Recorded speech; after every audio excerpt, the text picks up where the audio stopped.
Welcome to Revise and Resubmit, Weekend Classics. I'm Pavlov. And I'm Nikita. Just days ago, on May 21st, 2026, the world of human understanding lost an absolute titan. Yeah, it's incredibly heavy news. Dr. Karl E passed away at the age of 89. He was known globally as the father of sensemaking, and we want to sit with you today to honor that passing. Right. And we are setting aside our usual format for this. We want this to feel like a quiet, a personal mentoring session for you. Especially if you are just about to step onto the path of your own academic research journey. Exactly. Because right around the time he was drafting his final reflections for the world, Weick actually had this incredibly vivid dream. Oh, the birthday stage dream. That story is just, it's so poignant. It really is. He dreamt he was standing on a stage in this massive auditorium. The room was just packed with people celebrating a birthday. Right in front of him, there's this table, right? Yeah, a table piled impossibly high with magic tricks. And most of them are still wrapped in their original cellophane. Just sealed in these brightly colored boxes. Exactly. He looks at this mountain of mysteries, and he realizes he has absolutely no idea how most of them work. Which is such a haunting image for a man who spent his entire 89 years explaining the unexplainable. Right. So in the dream, he doesn't try to fake it. He performs the only two elementary tricks he actually knows. The small linking rings and the little disappearing ball in a cup. Yeah. And after he finishes those two basic movements, he looks at the mountain of unopened boxes, and he simply picks up the entire table. He just dumps it. He literally dumps all the unopened tricks right off the stage, straight into the audience. He thinks to himself, you figure them out.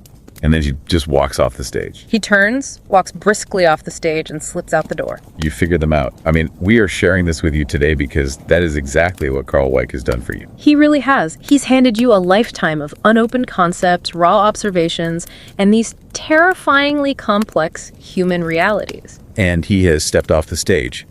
So we extend our deepest respect and our most sincere condolences to his family, his friends, and his colleagues. As well as the countless generations of minds he shaped. His absence leaves a profound, heavy silence. It really does. And the text we're exploring with you today is his attempt to speak into that silence. Right. It's a seminal monograph he published in November 2020 in the Journal of Management Studies. Which is an incredibly prestigious FT50 journal. It is. And this specific piece was written to commemorate the 50th anniversary of his groundbreaking 1969 book. The Social Psychology of Organizing. Exactly. But before we open that text, before we look at the theoretical mechanisms he left behind, we need to show you who the magician was. Because Karl Weick wasn't just a theorist who dropped out of the sky. He had to fight to build a completely new vocabulary for human action. And if you are going to be a researcher, understanding his early restlessness is crucial. You really have to understand how a legendary scholar is forged. His path was entirely unique. Yeah. I mean, his mind just refused to conform to the boundaries of his era. It did. So he was born in Warsaw, Indiana, and he started his higher education at Wittenberg College in Springfield, Ohio. Earning his bachelor's degree there in 1958, right? Yeah, in 58. From there, he moved to Ohio State University. He earned his master's there in 1960, working under Harold B. Papinski. And then he pursued his PhD under the direction of Douglas P. Crown and Milton J. Rosenberg, finishing that in 1962.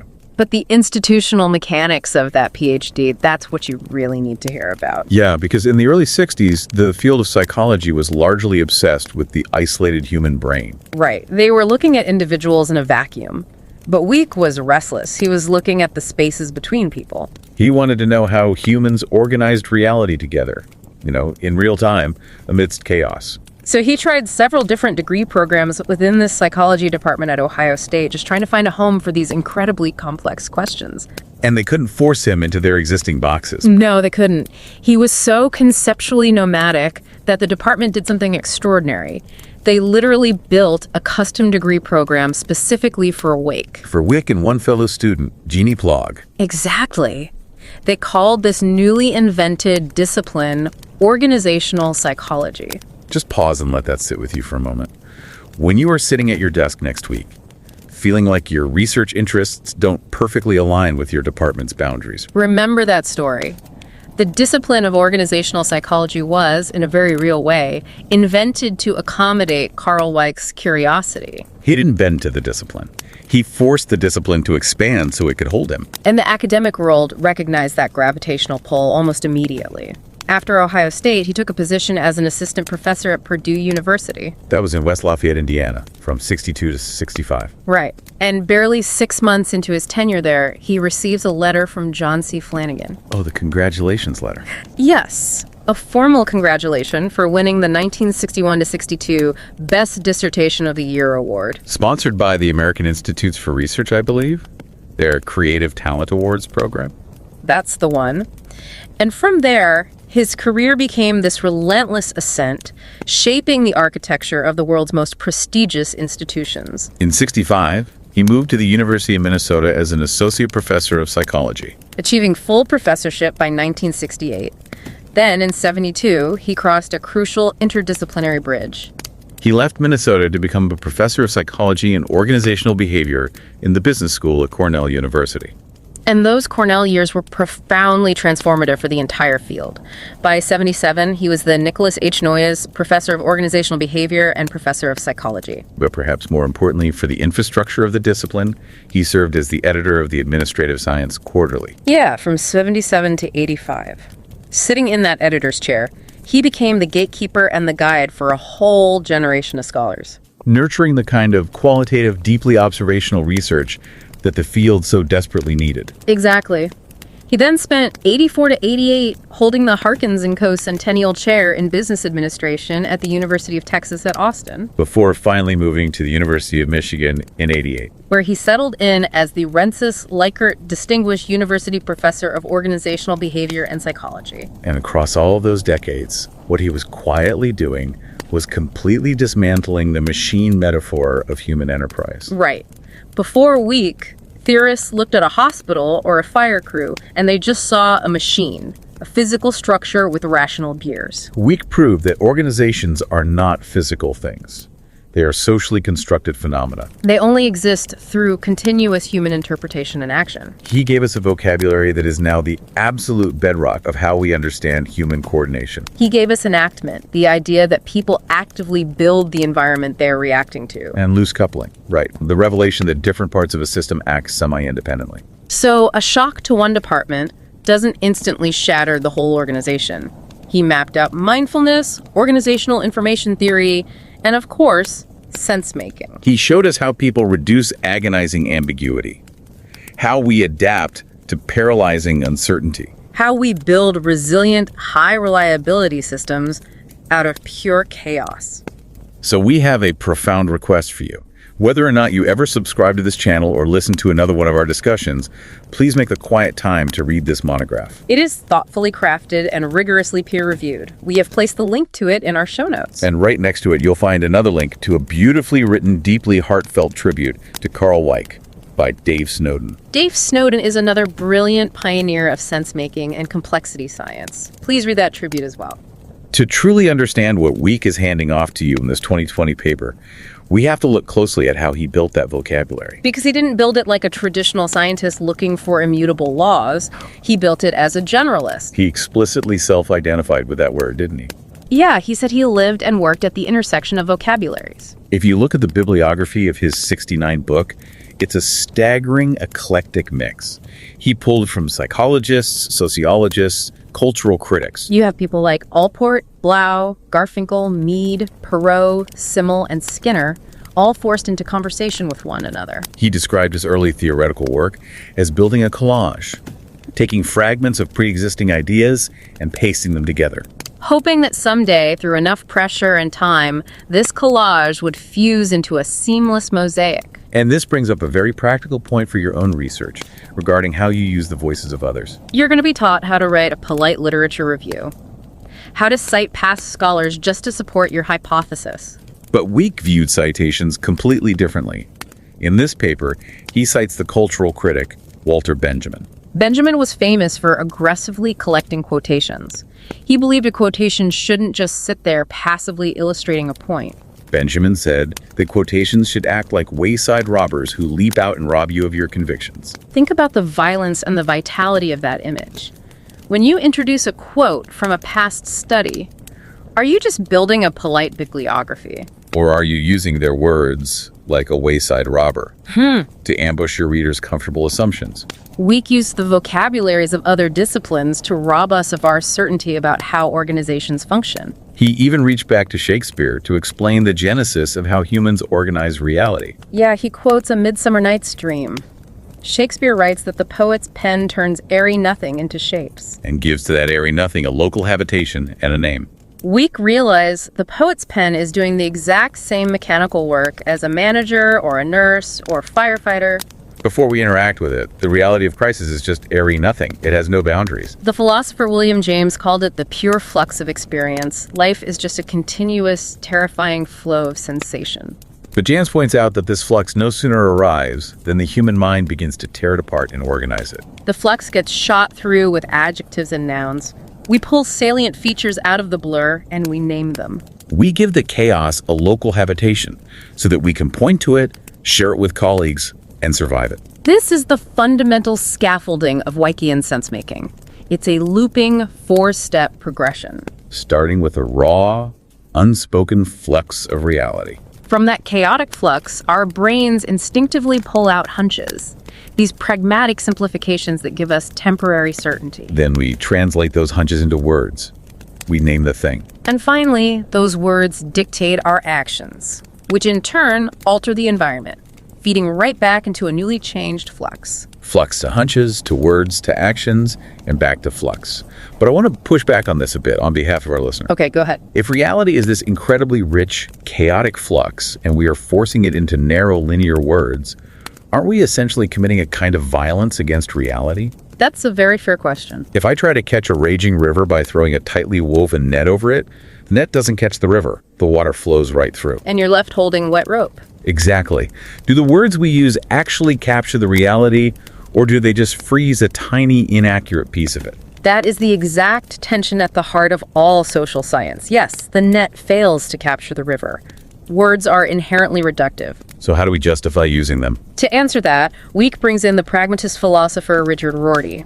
Rorty asserts a very hard, unavoidable truth for any researcher. Which is? There is no such thing as non-discursive access to truth. Meaning, without words, without discourse, the truth is entirely inaccessible to human coordination. Exactly. The movement from silent hunches into spoken words is a biological necessity for human organizing. Without the net, you can't catch the fish to feed the village. Right. We cannot organize a hospital response based on pure, unspoken individual sensation. We have to speak. We have to force the airy nothing into a noun, even knowing it's an imperfect limitation. We do it because those flawed words are the only springboard we possess for collective action. And realizing that forces us to confront a profound illusion about time.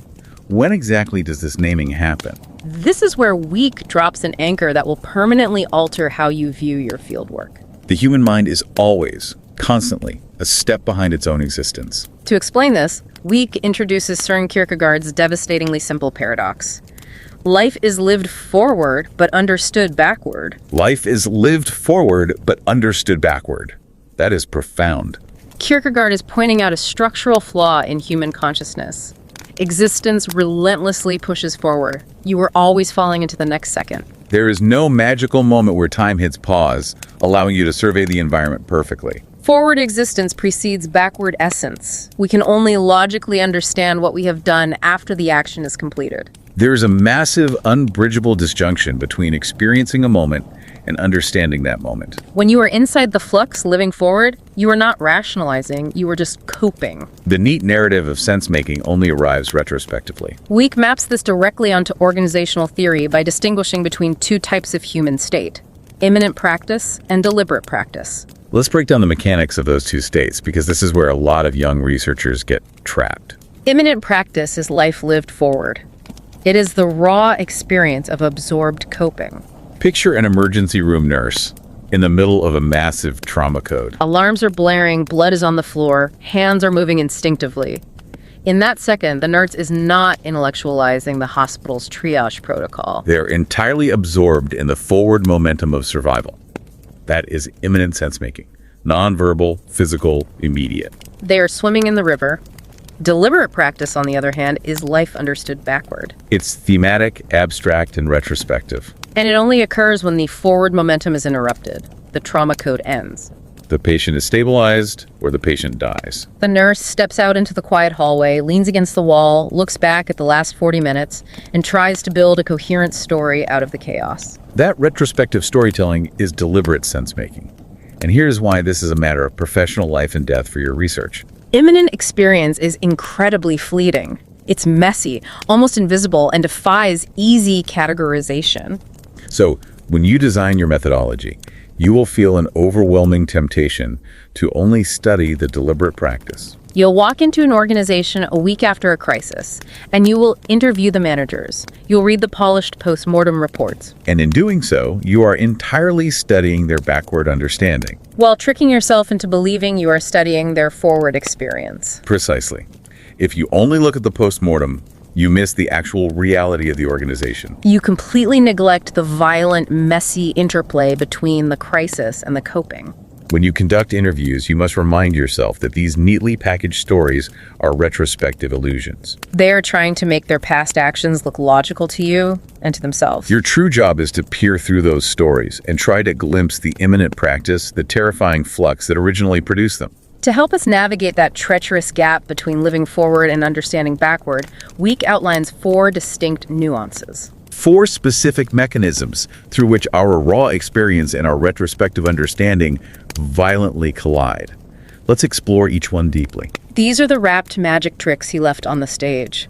The first nuance he unpacks is the self-validating prophecy. He builds this on a premise from William James, right? Yeah. That the human observer is never a passive camera. Exactly. James says the knower is an actor. We are a coefficient of the truth. Meaning, our very presence and our internal beliefs help physically create the reality we are attempting to measure. Our beliefs about a situation determine how we act within it, and our resulting actions alter the situation to perfectly confirm our initial beliefs. It is the terrifying realization that our prophecies literally manufacture the experience. Weick uses an incredibly heavy life-or-death example to illustrate this, drawing from a study by Dominic Wilkinson in a neonatal intensive care unit. Wilkinson was studying the sense-making processes of doctors dealing with extremely premature infants. Babies born at 22 or 23 weeks gestation, there is massive, crushing uncertainty about whether the infant can survive. Put yourself in the shoes of the attending physician.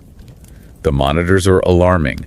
The statistical data is grim. You are forced to make a sense-making calculation about an unknowable future. And based on the bleak data, the doctor predicts a high likelihood of mortality. And make the agonizing, compassionate decision to withdraw life support, to allow the infant to pass peacefully. It is a profound moral burden. But Wilkinson highlights a devastating mechanical loop here. He calls it a self-reinforcing prophecy. The doctor's cognitive prediction that the infant will die independently increases the actual probability of the infant dying. Because that internal prediction leads directly to the physical withdrawal of the very treatment that might have kept them alive. The belief creates the action, and the action guarantees the outcome.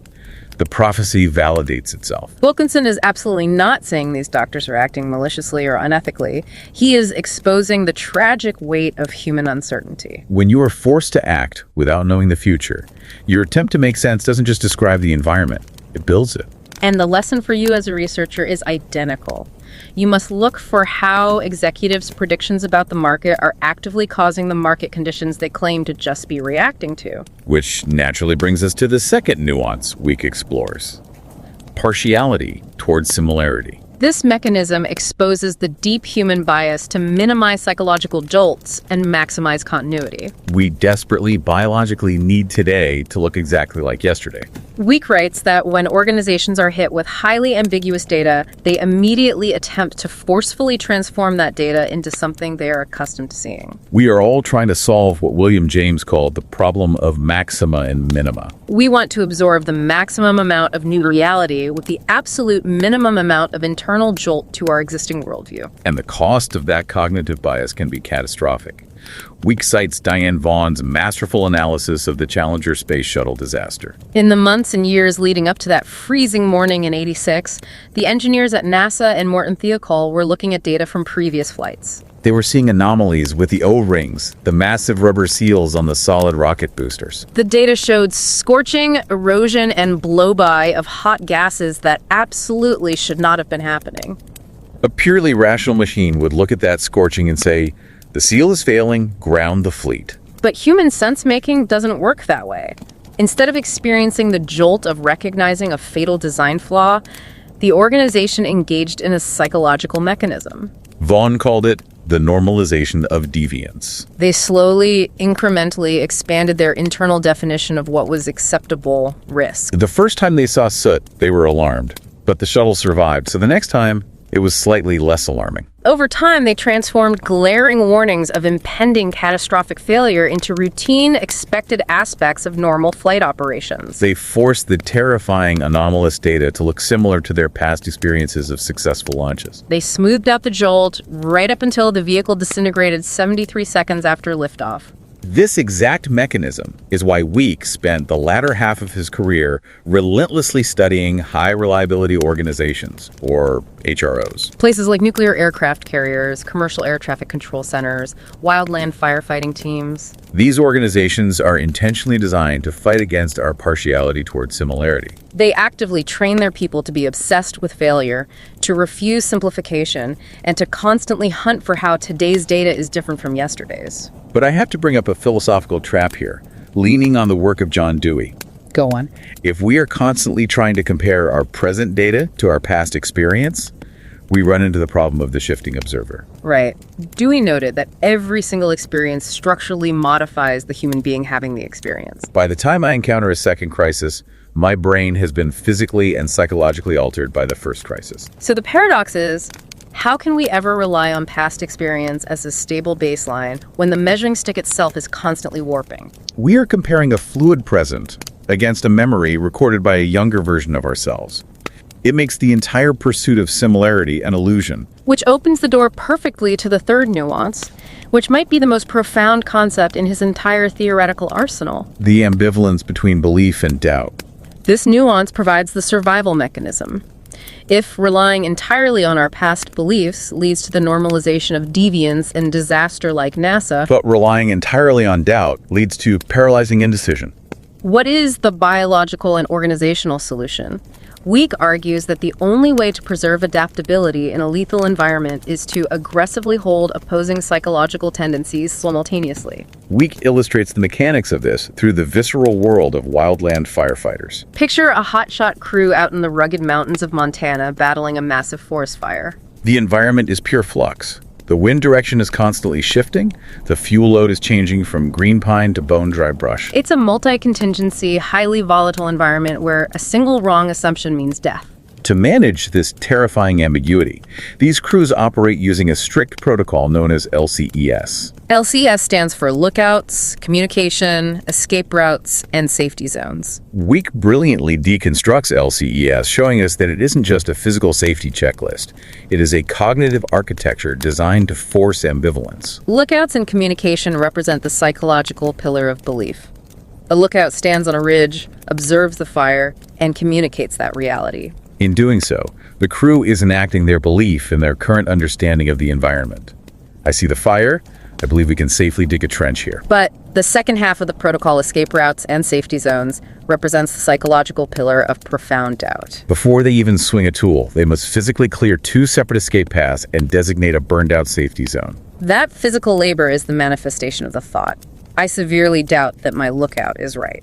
I assume the wind will unexpectedly shift, our understanding will be proven completely wrong, and we will need to run for our lives. Ambivalence creates resilience. That phrase is a theoretical masterpiece. You do not survive the flux by being perfectly blindly confident, nor do you survive by being paralyzed by terror. You survive by holding absolute, actionable belief and absolute paranoid doubt in your mind at the exact same millisecond. Weick connects this firefighting protocol directly to the psychological definition of wisdom, citing researchers like Meacham. They argue that wisdom is not the accumulation of perfect knowledge.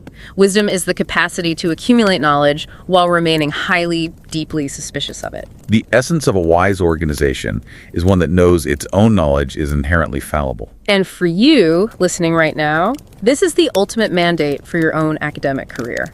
You must cultivate wise ambivalence in your fieldwork. You must rigorously build your theories and assert your findings with the bold belief of a lookout on a ridge. But simultaneously, you must build intellectual escape routes into your conclusions because you inherently doubt your own framework. You must be your own harshest skeptic. That is the only way to build research that survives contact with reality.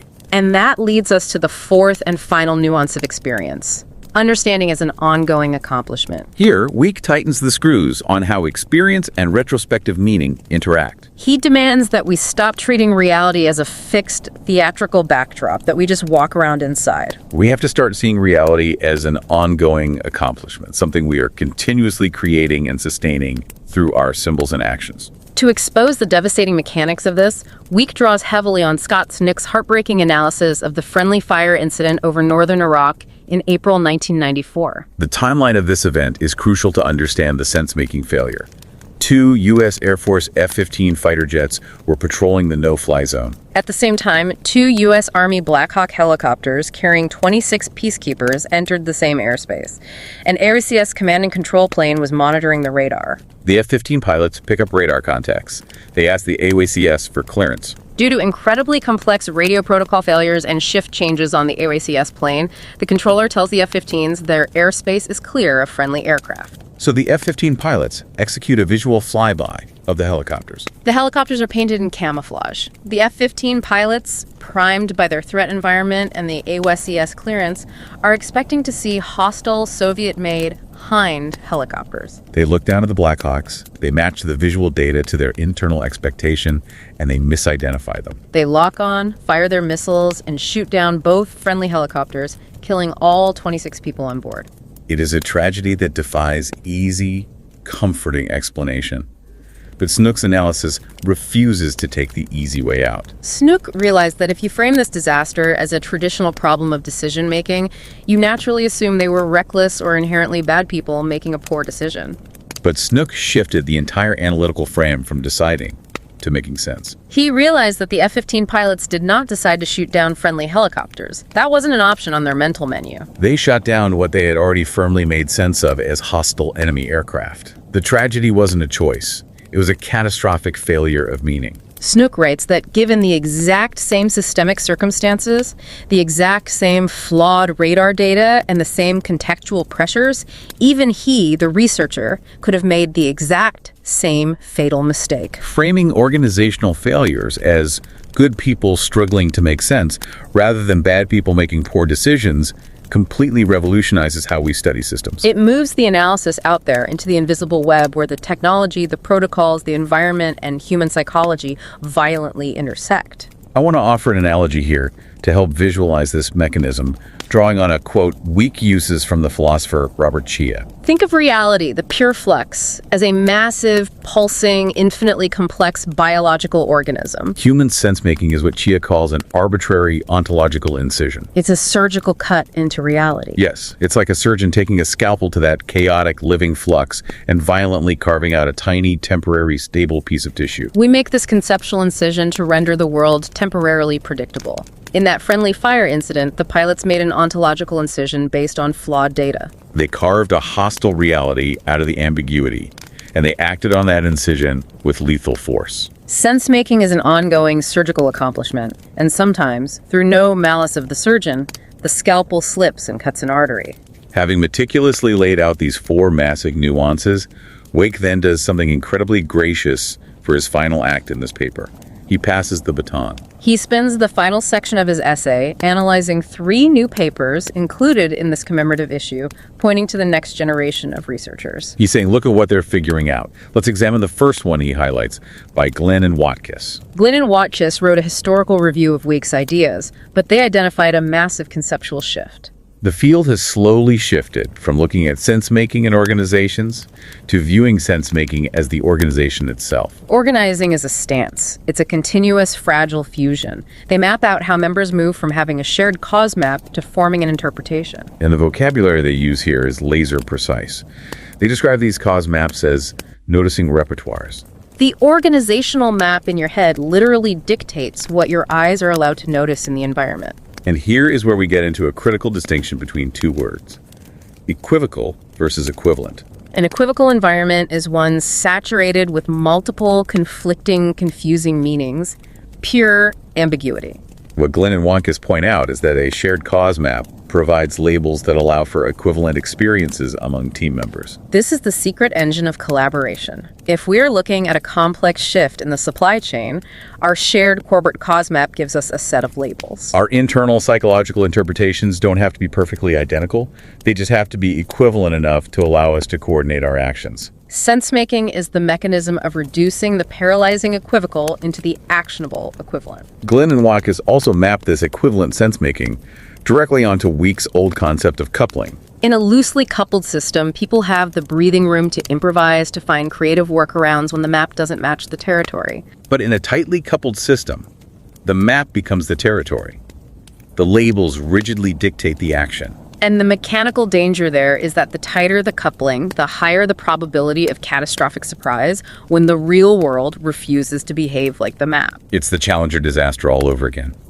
The engineering map said the O-rings hold. The physical territory said it was freezing outside. The tightly coupled reliance on the map led directly to the disintegration. The second study Weick highlights is by Michelson, Gray, and Peterson. And this paper ventures into dark territory that Weick explicitly admits he neglected for most of his career: the unconscious and deeply emotional aspects of sense-making. This is a monumental admission. Weick's previous models assumed people were rational actors calmly processing information. But this new study demonstrates the biological reality. When people face a severe threat, it generates intense, visceral anxiety. And that anxiety triggers deep unconscious emotions and psychological defenses. Rationalization, projective identification, pure fantasy. Weick actually looks back at his own most famous case study to illustrate this blind spot: his 1993 analysis of the Man Gulch fire disaster. A crew of smoke jumpers parachuted into a blazing Montana gulch in August 1949. The fire crowned and began racing up the steep slope directly at them. The foreman, Wagner Dodge, stops, takes a match, and lights a fire in the dry grass in front of him. He creates an escape fire, a safety zone where the main fire will have no fuel.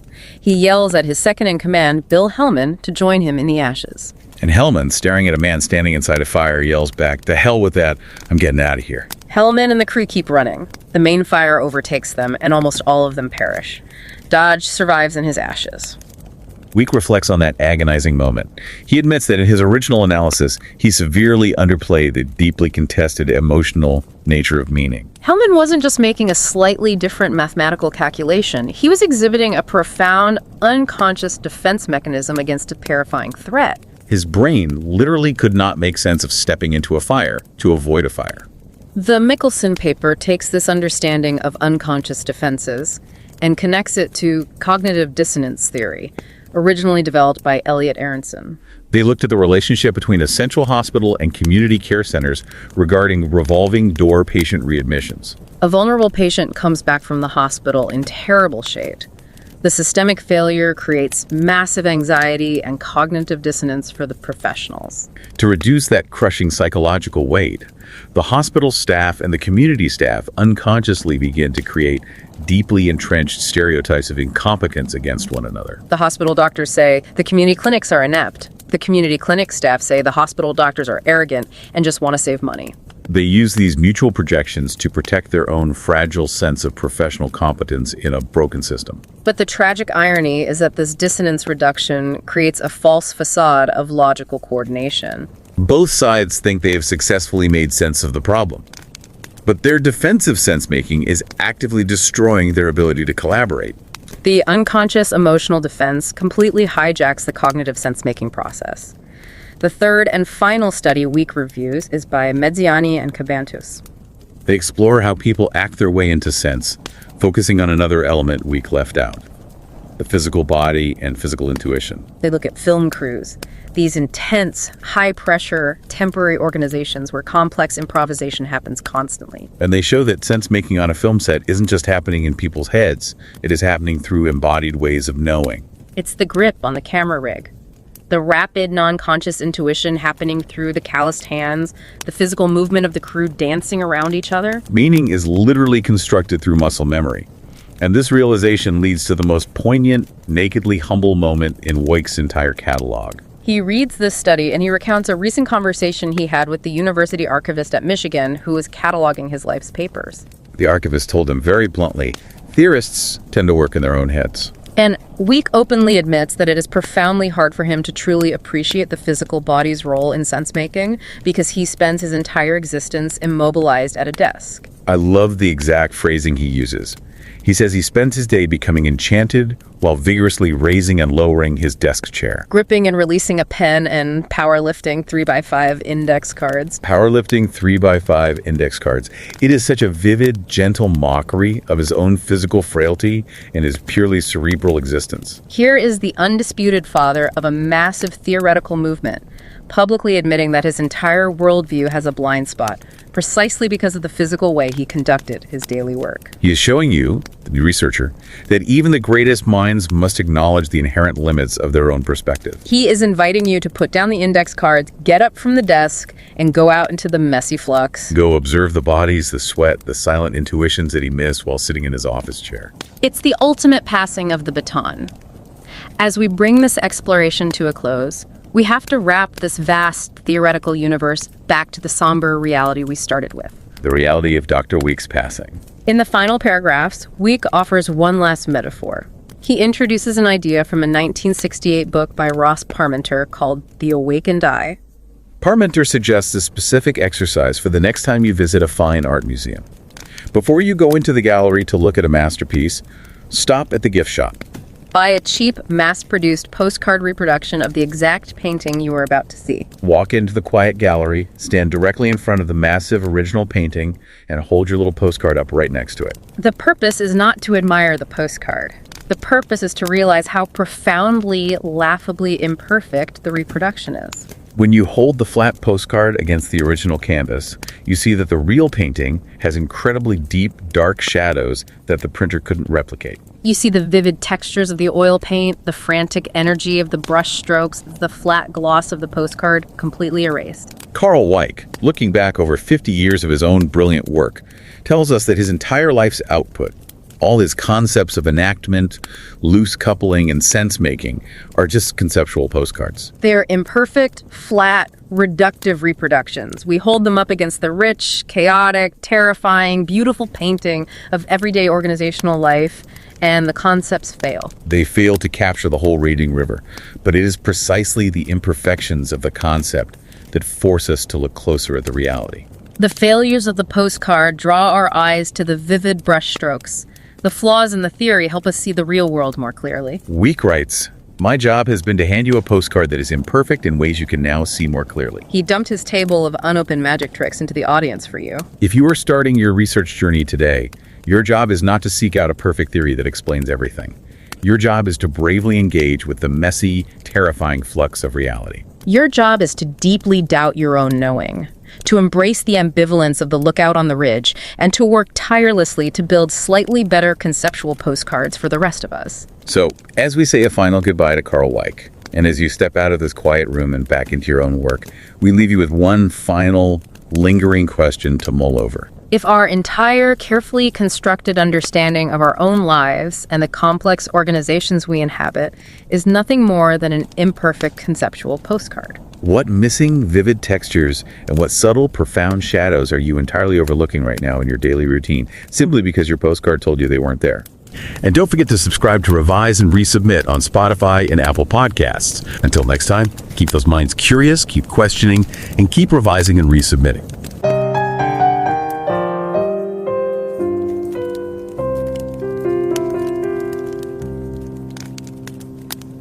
Revise and রিসাবমিটের weekend classics পর্বে আপনাদের স্বাগত। আমি পভলভ আর আমি নিকিতা। বিশাল এক auditorium, মানে কানায় কানায় পূর্ণ দর্শক। মঞ্চের ঠিক মাঝখানে একটা বড় টেবিল, আর তার উপর স্তূপ করে রাখা অসংখ্য জাদুর বাক্স। বাক্সগুলো এখনো সেলোফেনে মোড়া, একদম সিল করা। তো এক ব্যক্তি সেই মঞ্চে দাঁড়িয়ে আছেন, তিনি কিন্তু জানেন না এই জাদুগুলো কি বা কিভাবে কাজ করে। আচ্ছা, তিনি শুধু দুটো সাধারণ জাদু জানেন। একটা হলো ওই লোহার রিং জোড়া লাগানো, আর অন্যটা হলো কাপের ভেতর থেকে বল গায়েব করে দেওয়া। খুব কমন দুটো ট্রিকার। হ্যাঁ, একদম। তিনি দর্শকদের অত্যন্ত সাবলীলভাবে সেই দুটো জাদু দেখালেন। তারপর হঠাৎ, মানে সম্পূর্ণ অপ্রত্যাশিতভাবে, টেবিলের ওপর রাখা বাকি সমস্ত জাদুর বাক্সগুলো তিনি সরাসরি দর্শকদের দিকে ছুঁড়ে দিলেন। বাপরে, দর্শকদের দিকে ছুঁড়ে দিলেন? হ্যাঁ, একটু রাগ থেকে নয় কিন্তু, বরং বাকিগুলো এবার আপনাদের বুঝে নেওয়ার পালা, ঠিক এমন একটা ভাব নিয়ে। এরপর তিনি দ্রুত মঞ্চ থেকে পালিয়ে গেলেন, আর পেছনে বসে থাকা দর্শকরা অবাক হয়ে নিজেদেরকে প্রশ্ন করতে লাগলো, এসবের মানে কি? মাত্র কি ঘটে গেল এখানে? সত্যি তো, মানে একটা অদ্ভুত পরিস্থিতি। একদম। চারপাশের ঘটে যাওয়া অগণিত এলোমেলো ঘটনা, এই যে আকস্মিকতা, তার ভেতর থেকে অর্থ খুঁজে বের করার এই যে নিরন্তর প্রক্রিয়া, একাডেমিক ভাষায় একেই বলা হয় সেন্স মেকিং। ঠিক, সেন্স মেকিং। আর এই ধারণার সাথে যিনি বিশ্বকে সবচেয়ে গভীরভাবে পরিচিত করিয়েছেন, মানে যাকে আমরা ফাদার অফ সেন্স মেকিং হিসেবে চিনি, সেই প্রখ্যাত গবেষক ডক্টর কার্ল ইউইক, অত্যন্ত দুঃখের সাথে জানাচ্ছি যে তিনি সম্প্রতি 21 মে 2026 তারিখে 89 বছর বয়সে মৃত্যুবরণ করেছেন। হ্যাঁ, খুবই বেদনাহত একটা খবর। আজকের এই আয়োজনটি আমরা অত্যন্ত ভারী হৃদয়ে শুরু করছি, কারণ এটি মূলত তার প্রতি আমাদের একটি গভীর শ্রদ্ধাঞ্জলি। যারা শুনছেন, মানে তাদের সকলের পক্ষ থেকে তার শান্তি কামনা করছি। এটি সত্যি গবেষণা জগতের জন্য এক অপূরণীয় ক্ষতি। ডক্টর উইক প্রাতিষ্ঠানিক গবেষণার জগৎকে যেভাবে দেখেছেন, মানে এর আগে কেউ সেভাবে ভাবতেও পারেনি। সত্যি তাই। আজকের এই বিশেষ আলোচনাটি তার লেখা একটি যুগান্তকারী মনোগ্রাফির উপর ভিত্তি করে তৈরি। 2020 সালের নভেম্বরে স্বনামধন্য জার্নাল অফ ম্যানেজমেন্ট স্টাডিজ, মানে যেটা কিনা একটি অত্যন্ত মর্যাদাপূর্ণ FT50 তালিকাভুক্ত জার্নাল, সেখানে এটি প্রকাশিত হয়। এটা তো মূলত ওই 50 বছর পূর্তি উপলক্ষে লেখা হয়েছিল, তাই না? একদম ঠিক বলেছেন।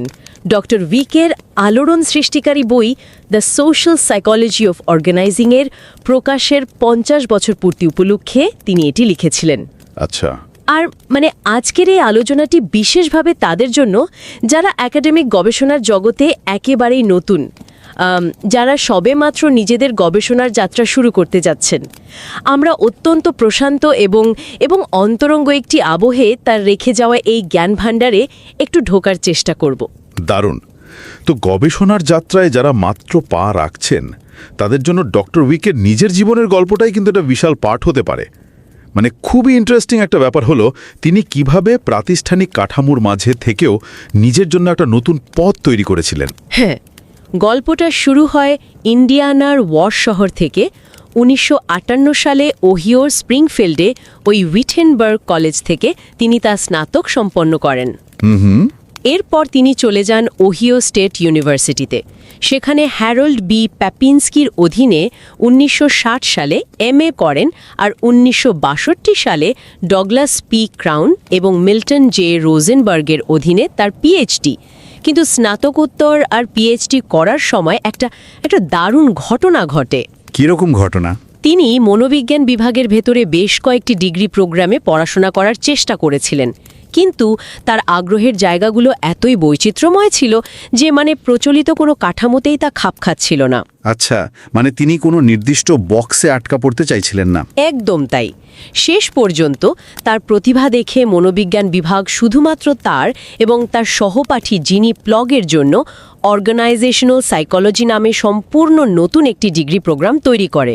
একটু থামাই এখানে। মানে একজন শিক্ষার্থীর চিন্তার পরিধি কতটা বিস্তৃত হলে একটা আস্ত বিশ্ববিদ্যালয় শুধুমাত্র তার জন্য একটি সম্পূর্ণ নতুন ডিগ্রি প্রোগ্রাম খুলে বসতে বাধ্য হয়, এটা সত্যিই সত্যি অভাবনীয়। হ্যাঁ, একেবারে বিরল একটা ঘটনা। এই ঘটনাটি প্রমাণ করে যে তিনি প্রচলিত ছকের বাইরে গিয়ে ভাবতে পারতেন। PhD শেষ করার পর তার এই চিন্তার স্বীকৃতি পেতে নিশ্চয়ই খুব বেশি সময় লাগেনি। একেবারেই না। 1962 সালে তিনি পার্ডিউ ইউনিভার্সিটিতে সহকারী অধ্যাপক হিসেবে যোগ দেন, আর সেখানে যাওয়ার মাত্র 6 মাস পরে তিনি জন সি ফ্ল্যানাগেনের কাছ থেকে একটি চিঠি পান। আমেরিকান ইনস্টিটিউটস ফর রিসার্চের স্পন্সর করা 1961-62 সালের best dissertation of the year মানে শ্রেষ্ঠ গবেষণাপত্রের পুরস্কার জিতে নেন তিনি। ওয়াও, মাত্র 6 মাসের মাথায়। হ্যাঁ, এরপর তার যাত্রা আর কখনো থামেনি। 1965 সালে তিনি মিনেসোটা ইউনিভার্সিটিতে যান। এরপর 1968-তে ফুল প্রফেসর হন। 1972 সালে তিনি চলে যান কার্নেল ইউনিভার্সিটিতে, যেখানে তিনি ওই নিকোলাস এইচ নয়েজ প্রফেসর হয়েছিলেন। ঠিক সেখানে তিনি অ্যাডমিনিস্ট্রেটিভ সায়েন্স কোয়ার্টারলি জার্নালের সম্পাদকের দায়িত্বও সামলেছেন 1977 থেকে 1985 সাল পর্যন্ত। দীর্ঘ 8 বছর, মানে একজন সম্পাদক হিসাবে তিনি তো বহু গবেষকের কাজ খুব কাছ থেকে দেখার সুযোগ পেয়েছেন। একদম, যা তার নিজের চিন্তাধারাকেও অসম্ভব সমৃদ্ধ করেছিল। এরপর 1984 থেকে 1988 পর্যন্ত ইউনিভার্সিটি অফ টেক্সাস অ্যাট অস্টিনে ছিলেন। আচ্ছা। আর সবশেষে তিনি ইউনিভার্সিটি অফ মিশিগানে থিতু হন, যেখানে তিনি রেনসিস লিকার্ট ডিস্টিংগুইশড ইউনিভার্সিটি প্রফেসর হিসেবে তার অসামান্য অধ্যাপনার ইতিহাস রচনা করেন। তো ডক্টর উইক প্রাতিষ্ঠানিক তত্ত্ব বা অর্গানাইজেশনাল থিওরিকে ঠিক কিভাবে বদলে দিয়েছিলেন? আমরা জানি যে তার কাজের মূল জায়গাগুলো ছিল enactment, loose coupling, sense making আর মাইন্ডফুলনেস। হ্যাঁ, মূলত এই বিষয়গুলো নিয়েই তিনি কাজ করেছেন। যারা শুনছেন, বিশেষ করে যারা নতুন গবেষক, তাদের জন্য এই ভারী শব্দগুলোর পেছনের মানের কি এবং কেনটা একটু খোলসা করা দরকার বলে মনে হয়। যেমন ধরুন, লুজ কাপলিং, এটা বলতে তিনি আসলে কি বোঝাতে চেয়েছিলেন? খুব সুন্দর একটি প্রশ্ন। ডক্টর উইক বিশ্বাস করতেন একটি প্রতিষ্ঠান শুধু ইট পাথরের কোনো কাঠামো নয়, বা এমন কোনো যন্ত্র নয় যার প্রতিটি পার্টস শক্তভাবে জোড়া লাগানো। তিনি লুজ কাপলিং বলতে বুঝিয়েছেন যে একটা প্রতিষ্ঠানের বিভিন্ন অংশ একে অপরের সাথে যুক্ত থাকে ঠিকই, কিন্তু তারা অনেকটা স্বাধীনভাবেও কাজ করতে পারে। ধরুন, একটা ট্রেনের কথা ভাবুন। ট্রেনের বগি? হ্যাঁ, ইঞ্জিন যখন চলতে শুরু করে তখন পেছনের বগিগুলোতে একটু সময় নিয়ে টান পড়ে, তাই না? একটা বগি আরেকটার সাথে যুক্ত, কিন্তু পুরোপুরি একবারে শক্তভাবে বাঁধা নয়। রাইট, একটু লুজ থাকে মাঝখানটা। ঠিক, এই যে মাঝখানের একটু ফাঁকা জায়গা, এটাই হলো লুজ কাপলিং। এটি প্রতিষ্ঠানকে যে কোনো আকস্মিক পরিবর্তনের সাথে খাপ খাইয়ে নিতে সাহায্য করে। দারুণ একটা উপমা। আর এনাক্টমেন্ট, এটা তো সেন্স মেকিং এর খুব কাছের একটা ধারণা, তাই না? হ্যাঁ, এনাক্টমেন্ট মানে হলো আমরা শুধু আমাদের চারপাশের পরিবেশের প্রতি প্যাসিভভাবে প্রতিক্রিয়া দেখাই না, বরং আমরা আমাদের কাজের মাধ্যমেই সেই পরিবেশটি তৈরি করি। আচ্ছা, মানে আমরা নিজেরাই পরিবেশটাকে গড়ে তুলছি। ঠিক, মানুষ কিভাবে চারপাশের ঘটনাগুলোকে ব্যাখ্যা করে এবং সেই অনুযায়ী কাজ করে, তার মাধ্যমে একটি প্রতিষ্ঠান সামাজিকভাবে নির্মিত হয়। মানুষ কিভাবে অস্পষ্টতা কমায়, মানে অনিশ্চয়তার মাঝেও অর্থ তৈরি করে, হাই রিলায়েবিলিটি সিস্টেম বানায়, সেটাই তার কাজের মূল ফোকাস। তাহলে চলুন সেই মূল ধারণায় প্রবেশ করা যাক। এই যে চারপাশের অস্পষ্টতা থেকে অর্থ তৈরি করা, মানে এই সেন্স মেকিং প্রক্রিয়াটি আসলে শুরু হয় কোথা থেকে? ডক্টর উইক এই প্রক্রিয়াটি বোঝাতে উইলিয়াম শেক্সপিয়ারের বিখ্যাত নাটক আ মিডসামার নাইটস ড্রিমের একটি চমৎকার উদ্ধৃতি ব্যবহার করেছেন। শেক্সপিয়ার ম্যানেজমেন্ট স্টাডিতেও? হ্যাঁ, শেক্সপিয়ার বলছেন একজন কবির চোখ যখন কল্পনায় ঘোরে তখন তা আকাশ থেকে মাটিতে এবং মাটি থেকে আকাশে বিচরণ করে, আর এই কল্পনায় অজানা জিনিসগুলোকে একটি আকার দেয়, একটি শূন্যটাকে বা এয়ারি নাথিংকে একটি নাম দেয় এবং একটি নির্দিষ্ট বাসস্থান প্রদান করে। এয়ারি নাথিং মানে শূন্যতা থেকে কিছু একটা তৈরি করা। একদম। এরপর তিনি উইলিয়াম জেমসের দার্শনিক ধারণাকে যুক্ত করেছেন। জেমস বলছেন আমাদের চারপাশের যে অভিজ্ঞতা তা হলো মূলত একটি বিশুদ্ধ অভিজ্ঞতার প্রবাহ বা ফ্লাক্স অফ পিওর এক্সপিরিয়েন্স। তো নতুন যারা গবেষণার জগতে পা রাখছেন, তাদের জন্য এই ফ্লাক্স বা প্রবাহের বিষয়টা বুঝতে আমি একটা উপমা ব্যবহার করতে চাই। হ্যাঁ, অবশ্যই। যারা প্রথম ডেটা সংগ্রহ করে কেবল বিশ্লেষণ করতে বসেছেন, তাদের কাছে ওই প্রাথমিক ডেটা বা তথ্যগুলো প্রথমে হয়তো মানে একটা অন্ধকার এলোমেলো ঘরের মতো মনে হয়। খুব পরিচিত একটা অনুভূতি সব গবেষকদের জন্যই, তাই না? সেখানে সবকিছু ছড়ানো ছিটানো, কোনো নির্দিষ্ট আকার নেই। এটাই হলো সেই ফ্ল্যাক্স। এরপর তারা সেই অন্ধকারের ভেতর কিছু কিছু জিনিসের অবয়ব বুঝতে পারেন, কিছু প্যাটার্ন বা অনুমান তৈরি করেন মনে মনে। রাইট, যাকে জেমস বলেছেন হাঞ্চেস। হ্যাঁ, হাঞ্চেস।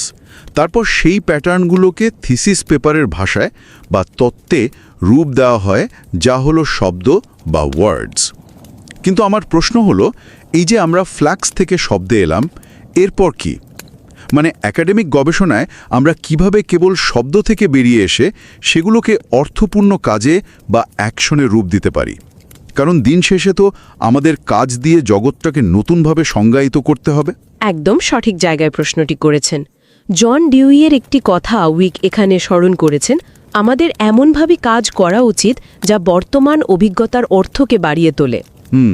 যখন আমরা আমাদের শব্দগুলোকে কাজে বা অ্যাকশনে পরিণত করি, তখন সেই কাজগুলো আবার আমাদের চারপাশের ওই প্রাথমিক ফ্লাক্সকে বদলে দেয়। কিন্তু এই শব্দ থেকে কাজে রূপান্তরিত হওয়ার পর আমাদের যে অভিজ্ঞতা তৈরি হয়, সেই অভিজ্ঞতাকে আমরা কিভাবে ব্যাখ্যা করি, সেটাই হলো সেন্স মেকিংয়ের সবচেয়ে গভীরতম স্তর। আচ্ছা, তার মানে আমরা কাজ করার পর বুঝতে পারি যে আমরা আসলে কি করলাম। ব্যাপারটা অনেকটা পেছনের দিকে তাকানোর মতো, তাই না? ঠিক তাই।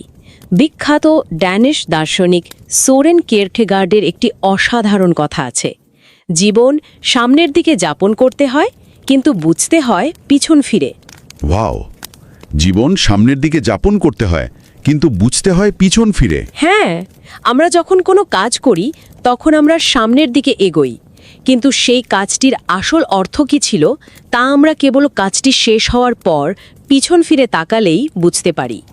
ডক্টর বিক তার মনোগ্রাফে এই অভিজ্ঞতা এবং পিছন ফিরে বোঝার মধ্যে থাকা 4টি সম্পর্ক, মানে 4টি সূক্ষ্ম সম্পর্কের কথা তুলে ধরেছেন। এই সম্পর্কগুলো নিয়ে একটু বিস্তারিত আলোচনা করা যাক, কারণ এগুলো নিশ্চয়ই আমাদের জীবনের জটিল সিদ্ধান্তগুলোকে নিয়ন্ত্রণ করে। প্রথমটা কি ছিল? প্রথম সম্পর্কটি হল সেলফ ভ্যালিডেটিং প্রফেসি বা স্বতঃসিদ্ধ ভবিষ্যৎবাণী। আচ্ছা, এটি বোঝাতে তিনি গবেষক উইলকিনসনের একটি আইসিইউ গবেষণার উদাহরণ টেনেছেন। সেখানে দেখা গেছে অত্যন্ত সংকটাপন্ন রোগীদের ক্ষেত্রে ডাক্তাররা যখন আগেই অনুমান করে নেন যে এই রোগীর বাঁচার সম্ভাবনা কম, হ্যাঁ, তখন সেই পূর্বানুমানটি রোগীর ভবিষ্যতের চিকিৎসাকে গভীরভাবে প্রভাবিত করে। অর্থাৎ ডাক্তাররা অবচেতনভাবেই হয়তো লাইফ সাপোর্ট বা নিবিড় চিকিৎসা থেকে পিছিয়ে আসেন। ঠিক তাই। এর ফলে তো রোগীর মৃত্যুর সম্ভাবনা সত্যি বেড়ে যায়। এটি কিন্তু বেশ ভীতিকর একটা ব্যাপার। আমাদের পূর্বানুমান কিভাবে বাস্তবতাকে আক্ষরিক অর্থে রূপ দিচ্ছে, আর আমরা বুঝতেও পারছি না যে আমরাই আসলে সেই বাস্তবতা তৈরি করছি।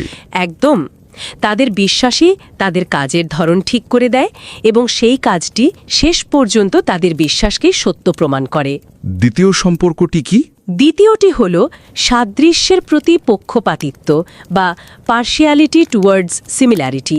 মানে মানুষ স্বভাবতই এমন কিছু খুঁজতে চায় যা তার কাছে পরিচিত। আমরা সবসময় মানসিক ধাক্কা বা জোল্ট এড়িয়ে চলতে চাই। এটার কোনো উদাহরণ আছে? ডায়ান ভনের গবেষণায় চ্যালেঞ্জার স্পেস শাটল দুর্ঘটনার উদাহরণটি এখানে অত্যন্ত প্রাসঙ্গিক। সেখানে প্রকৌশলীরা স্পেস শাটলের রিংয়ে কিছু অস্বাভাবিকতা দেখেছিলেন, কিন্তু তারা সেই অস্বাভাবিকতাকে নতুন কোনো বিপদের সংকেত হিসেবে না দেখে তাদের পরিচিত পুরনো ধারণার সাথে মিলিয়ে সেটাকে স্বাভাবিক হিসেবে ধরে নিয়েছিলেন। কারণ সেই অস্বাভাবিকতাকে স্বীকার করার মানে হলো পুরো মিশন বাতিল করা, যা ছিল এক বিশাল ধাক্কা। ঠিক তাই। এই জায়গাটি তো নতুন গবেষকদের জন্য একটি বিশাল ফাঁদ। কিভাবে? মানে আমরা কি প্রায় নতুন এবং অদ্ভুত ডেটাকে আমাদের পুরনো ধ্যান ধারণার ছাঁচে ফেলে জোর করে মেলানোর চেষ্টা করি না? আমরা চাই আমাদের হাইপোথিসিস মিলে যাক, আর তাই হয়তো অদ্ভুত বা ভিন্নধর্মী ডেটাকে আমরা পরিচিত রূপ দিতে চাই। একদম ঠিক বলেছেন। এই মারাত্মক পক্ষাতিত্ব থেকে বাঁচার উপায় কি? কিভাবে আমরা আমাদের নিজেদেরই তৈরি করা এই অন্ধবিন্দুগুলো ধরতে পারবো? এই ফাঁদ থেকে বাঁচার জন্যই উইক তৃতীয় সম্পর্কটির কথা বলেছেন, যা হলো বিশ্বাস এবং সন্দেহের মাঝে দ্বন্দ্ব, মানে অ্যাম্বিভ্যালেন্স বিটুইন বিলিফ অ্যান্ড ডাউট। বিশ্বাস আর সন্দেহ একসাথে। হ্যাঁ, আপনার শেখা জ্ঞানের উপর যেমন প্রবল বিশ্বাস রাখতে হবে, ঠিক তেমনি নতুন পরিস্থিতির সামনে সেই জ্ঞানকে বিন্দুমাত্র সন্দেহ করতেও পিছপা হওয়া যাবে না। এর চমৎকার একটি উদাহরণ হল ওয়াইল্ড ল্যান্ড ফায়ার ফাইটার বা দাবানল নেবানোর কর্মীদের LCES প্রোটোকল।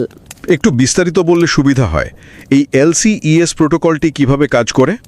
এল মানে হলো লুকআউটস বা পর্যবেক্ষক, সিতে কমিউনিকেশন বা যোগাযোগ, ইতে এসকেপ রুটস বা পলায়নের পথ, এবং এস হলো সেফটি জোনস বা নিরাপদ স্থান। আচ্ছা, যখন তারা আগুন নেভাতে যায় তখন তারা তাদের নিজেদের দক্ষতা এবং জ্ঞানের উপর পুরোপুরি বিশ্বাস রেখে লুকআউটস এবং কমিউনিকেশন ব্যবহার করে, কিন্তু একই সাথে পরিস্থিতি যে কোনো সময় অজানা বা ভয়াবহ রূপ নিতে পারে, এই গভীর সন্দেহের জায়গা থেকে তারা আগেভাগেই অন্তত 2টি এসকেপ রুট এবং সেফটি জোন তৈরি করে রাখে। তার মানে তারা একই সাথে নিজেদের বিশ্বাস করছে, আবার পরিস্থিতিকে সন্দেহও করছে। ঠিক, ডক্টর উইকের ভাষায় এই দ্বৈত সত্তা বা অ্যাম্বিভ্যালেন্স এই মূলত মানুষের মধ্যে স্থিতিস্থাপকতা তৈরি করে। জ্ঞান এবং সন্দেহের এই ভারসাম্যই হলো আসল প্রজ্ঞা। কি দারুণ একটা দৃষ্টিভঙ্গি! মানে গবেষণার ক্ষেত্রেও আমাদের ঠিক এভাবেই এগোতে হবে। নিজের তত্ত্বে বিশ্বাস রাখতে হবে, কিন্তু ডেটা যদি অন্য কথা বলে তবে সেই তত্ত্বকে সন্দেহ করার মতো মানসিকতাও থাকতে হবে। একদম। তাহলে চতুর্থ সম্পর্কটিতে কি বলা হয়েছে? চতুর্থটি হল চলমান প্রক্রিয়া হিসেবে বোঝাপড়া, understanding as ongoing accomplishment. Scott স্নুকের গবেষণায় 1994 সালের ইরাকে সংগঠিত ফ্রেন্ডলি ফায়ারের মর্মান্তিক ঘটনার বিশ্লেষণ করা হয়েছে এখানে। ফ্রেন্ডলি ফায়ার মানে নিজেদের গুলিতেই নিজেদের মানুষ মারা যাওয়া? হ্যাঁ, সেখানে মার্কিন যুক্তরাষ্ট্রের 2টি F-15 ফাইটার জেট ভুল করে নিজেদেরই 2টি ব্ল্যাক হক হেলিকপ্টারকে গুলি করে ভূপাতিত করে, যার ফলে 26 জন মানুষ মারা যায়। বাপরে!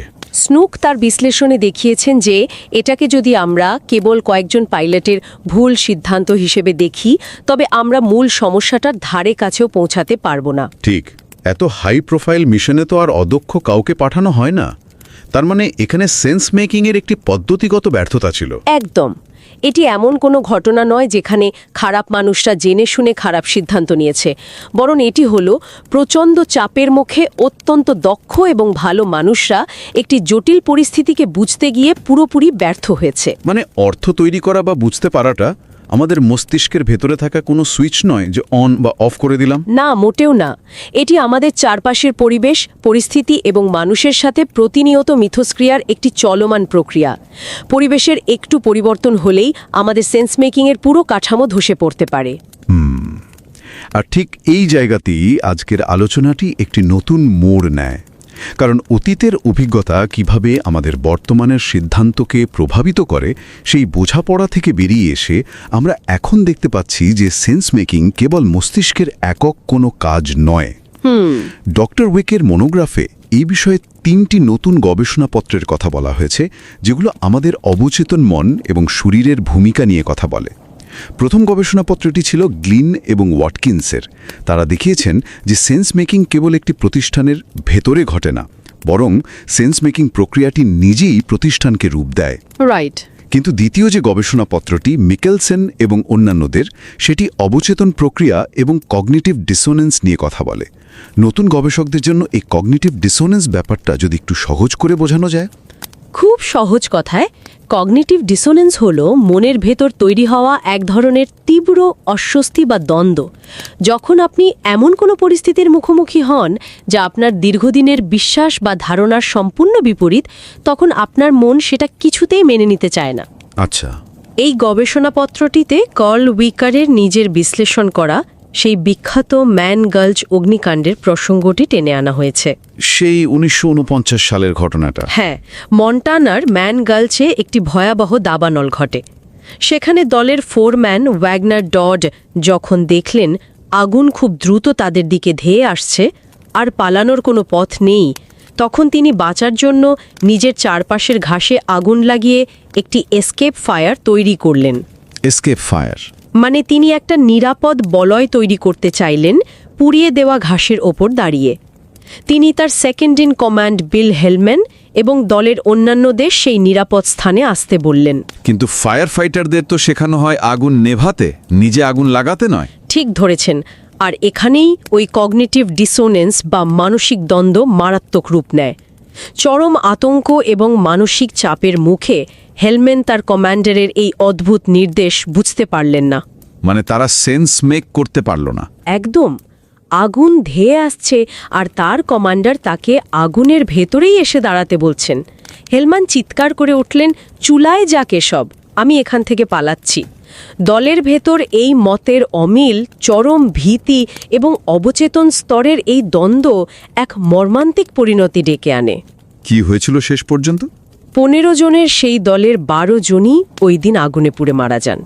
মিকেলসেন দেখিয়েছেন কিভাবে অবচেতন ভয় এবং মানসিক দ্বন্দ্ব মানুষের বোধশক্তি বা সেন্স মেকিংকে পুরোপুরি গ্রাস করে ফেলে। সত্যি এই ঘটনাটি শুনলে গায়ে কাঁটা দেয়। কিভাবে পরিস্থিতি আমাদের যৌক্তিক চিন্তার ক্ষমতা কেড়ে নিতে পারে। আর তৃতীয় গবেষণাপত্রটি কি নিয়েছিল? তৃতীয়টি হল মেজিয়ানি এবং ক্যাবান্টাসের। তারা দেখিয়েছেন কিভাবে ফিল্ম ক্রুরা তাদের কাজের সময় ইনটিউশন বা সজ্ঞার ব্যবহার করেন। তারা প্রমাণ করেছেন যে সেন্স মেকিংয়ে কেবল আমাদের মন বা মস্তিষ্ক নয়, বরং আমাদের শরীরেরও একটি বিশাল ভূমিকা থাকে। শরীরের ভূমিকা? এখানেই ডক্টর উইকের একটি দারুণ স্বীকারোক্তি রয়েছে। কি স্বীকারোক্তি? একজন বিশ্বমানের তাত্ত্বিক হওয়া সত্ত্বেও উইক স্বীকার করেছেন যে সারাদিন নিজের ডেস্কে বসে কাজ করার কারণে সেন্স মেকিংয়ের শরীরের ভূমিকা, যাকে তিনি বলেছেন মিসিং বডি, সেটা তার নজর একেবারেই এড়িয়ে গিয়েছিল। মানে তিনি ফিল্ডে না থেকে ডেস্কে ছিলেন বলে এটা ধরতে পারেননি। ঠিক। তিনি বলেছেন সারাদিন ডেস্কে বসে চেয়ার উপর নিচে করে আর নোট কার্ড ঘেটেই তার দিন কাটত। তাই শারীরিক অনুভূতি কিভাবে আমাদের বোঝার ক্ষমতাকে প্রভাবিত করে তা তিনি তার প্রাথমিক তত্ত্বগুলোতে সেভাবে ধরতে পারেননি। বিষয়টা কিন্তু সত্যি একটু ভেবে দেখার মতো। মানে একজন কিংবদন্তি গবেষক, যিনি এই তত্ত্বের জনক, তিনি যখন এত সহজে এবং এত বিনয়ের সাথে নিজের সীমাবদ্ধতা স্বীকার করেন, তখন সেটি নতুন গবেষকদের জন্য এক বিশাল স্বস্তির জায়গা তৈরি করে। একদম। এর মানে হলো জ্ঞান কখনোই সম্পূর্ণ নয়।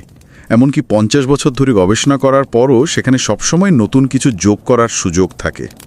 একজন গবেষক হিসেবে সব উত্তর আপনার কাছে থাকতে হবে এমন কোনো কথা নেই। খুবই সত্যি কথা। জ্ঞান সবসময় একটি চলমান প্রক্রিয়া, আর এই অসম্পূর্ণতা বা চলমান প্রক্রিয়ার কথা বলতে গিয়েই মানে প্রবন্ধের একেবারে শেষে ডক্টর উইক রস পারমেন্টারের লেখা কনসেপচুয়াল পোস্টকার্ডের চমৎকার একটি উপমা টেনেছেন। উপমাটি আমার অত্যন্ত প্রিয়। যারা শুনছেন তাদের উদ্দেশ্যে যদি একটু বুঝিয়ে বলতেন ব্যাপারটা। ধরুন আপনি কোনো বিখ্যাত আর্ট মিউজিয়ামে একটা মাস্টারপিস চিত্রকর্ম দেখতে গেছেন। পারমেন্টার বলছেন আসল পেইন্টিংটি দেখার আগে মিউজিয়ামের গিফট শপ থেকে ওই পেইন্টিংয়ের একটি ছোট পোস্টকার্ড কিনে নিতে। আচ্ছা, কিনলাম। তারপর? এরপর যখন আপনি আসল পেইন্টিংটির সামনে দাঁড়াবেন আর আপনার হাতের ওই পোস্টকার্ডটির সাথে মূল চিত্রকর্মটিকে মেলাবেন, তখন আপনি একটি জিনিস খুব স্পষ্টভাবে বুঝতে পারবেন। কি সেটা? আপনি দেখবেন আপনার হাতের পোস্টকার্ডটি কোনোভাবেই নিখুঁত নয়। আসল পেইন্টিংয়ের রঙের যে গভীরতা, যে আলো ছায়ার সূক্ষ্ম খেলা, ক্যানভাসের যে টেক্সচার, তার অনেক কিছুই ওই ছোট্ট পোস্টকার্ডে ধরা পড়েনি। পোস্টকার্ডটি কেবল আপনাকে একটি প্রাথমিক ধারণা দিচ্ছে। ওয়াও! এই উপমাটি গবেষণার ক্ষেত্রে কতটা চমৎকারভাবে মিলে যায়। তার মানে ডক্টর উইক বোঝাতে চাইছেন যে আমাদের গবেষণার তত্ত্বগুলো ঠিক ওই পোস্টকার্ডের মতোই। একদম ঠিক। এগুলো বাস্তবতার নিখুঁত বা পূর্ণাঙ্গ প্রতিচ্ছবি নয়। তত্ত্ব আমাদের কেবল বাস্তবতাকে বোঝার একটি রূপরেখা দেয়। প্রতিদিনের জীবনের জটিলতার পাশে যখন এই তত্ত্বগুলোকে দাঁড় করানো হয়, তখন বোঝা যায় যে এই তত্ত্বে অনেক রঙের গভীরতাই আসলে বাদ পড়ে গেছে। হ্যাঁ, এবং এই অসম্পূর্ণতা নিয়ে হতাশ হওয়ার কিছু নেই, কারণ এই পোস্টকার্ডগুলোই আমাদের বলে দেয় যে সামনে আরও অনেক কিছু দেখার এবং বোঝার বাকি আছে। তো এই দীর্ঘ এবং গভীর আলোচনার আসল অর্থ কি দাঁড়ায়? যারা আজ নতুন গবেষণার জগতে পা রাখছেন, তাদের জন্য ডক্টর উইকের এই মনোগ্রাফটি একটি আলোকবর্তিকা। অবশ্যই। দয়া করে আপনাদের ব্যস্ত সময়ের মাঝখান থেকে কিছুটা সময় বের করে কার্ল উইকের অত্যন্ত সতর্কতার সাথে লেখা এবং পিয়ার রিভিউড এই মনোগ্রাফটি অবশ্যই পড়বেন। আর শুধু মনোগ্রাফটিই নয়, হ্যাঁ, এছাড়া জটিলতা বিজ্ঞান বা কমপ্লেক্সিটি সায়েন্স এবং সেন্স মেকিংয়ের আরেকজন পথিকৃৎ ডেভ স্নোডেন, তিনি ডক্টর কার্ল উইকের প্রতি একটি অত্যন্ত হৃদয়স্পর্শী ট্রিবিউট বা শ্রদ্ধাঞ্জলি লিখেছেন। ডক্টর উইকের মনোগ্রাফ এবং ডেভ স্নোডেনের সেই ট্রিবিউট, এই উভয় লিঙ্কই আমাদের শো নোটে দেওয়া থাকবে। এগুলো পড়া কিন্তু কেবল একাডেমিক কাজ নয়, এটি মানুষের অভিজ্ঞতাকে গভীরভাবে বোঝার একটি সাধনা। আর আমরা আশা করি ডক্টর উইকের এই কাজগুলো নতুন প্রজন্মের গবেষকদের আরও বেশি মানবিক এবং চিন্তাশীল হতে সাহায্য করবে। নিশ্চয়ই করবে। যারা এতক্ষণ আমাদের সাথে ছিলেন, সেই নতুন গবেষকদের জন্য একটি ভাবনা নির্দেশক প্রশ্ন রেখে আজকের এই আলোচনা শেষ করব। যদি আমাদের সমস্ত গবেষণা, সমস্ত প্রতিষ্ঠিত তত্ত্বই বাস্তবতার এক একটি অসম্পূর্ণ পোস্টকার্ড হয়, তবে নতুন গবেষক হিসেবে আপনি কিভাবে আপনার নিজস্ব অভিজ্ঞতা, আপনার নিজস্ব অন্তর্দৃষ্টি এবং দৃষ্টিভঙ্গি দিয়ে সেই মূল চিত্রটির হারিয়ে যাওয়া রং আর ছায়াগুলোকে আপনার নিজের গবেষণায় খুঁজে বের করবেন? একটু ভেবে দেখুন। আজ এ পর্যন্তই। সবাই ভালো থাকবেন।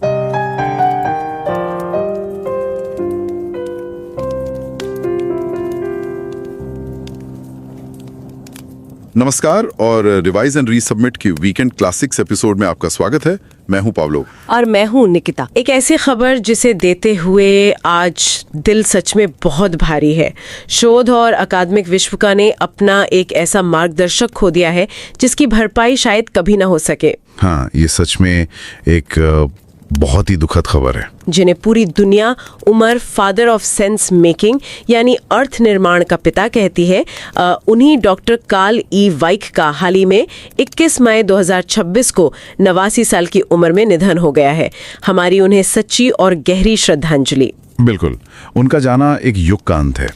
उनके विचारों ने न सिर्फ पुरानी पीढ़ी को ही बल्कि आने वाली कई पीढ़ियों को एक नई दिशा दी है। सही कहा आपने।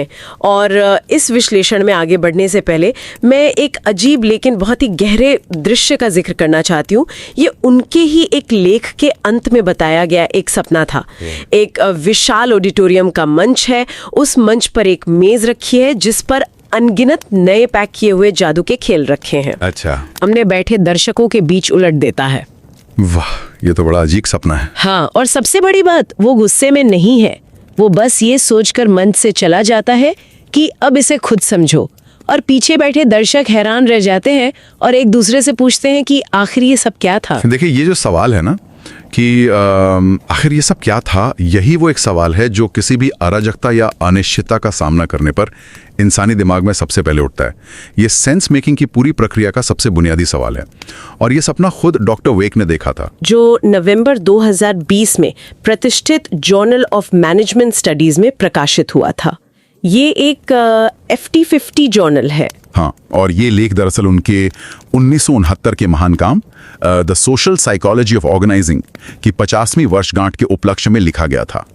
इस लेख में सेंस मेकिंग की ऐसी परतें खोली गई हैं जो एक नए रिसर्चर के लिए किसी खजाने से कम नहीं है। इस ऐतिहासिक लेख की गहराइयों में उतरने से पहले उस असाधारण दिमाग के सफ़र को समझना बहुत ज़रूरी लगता है मुझे।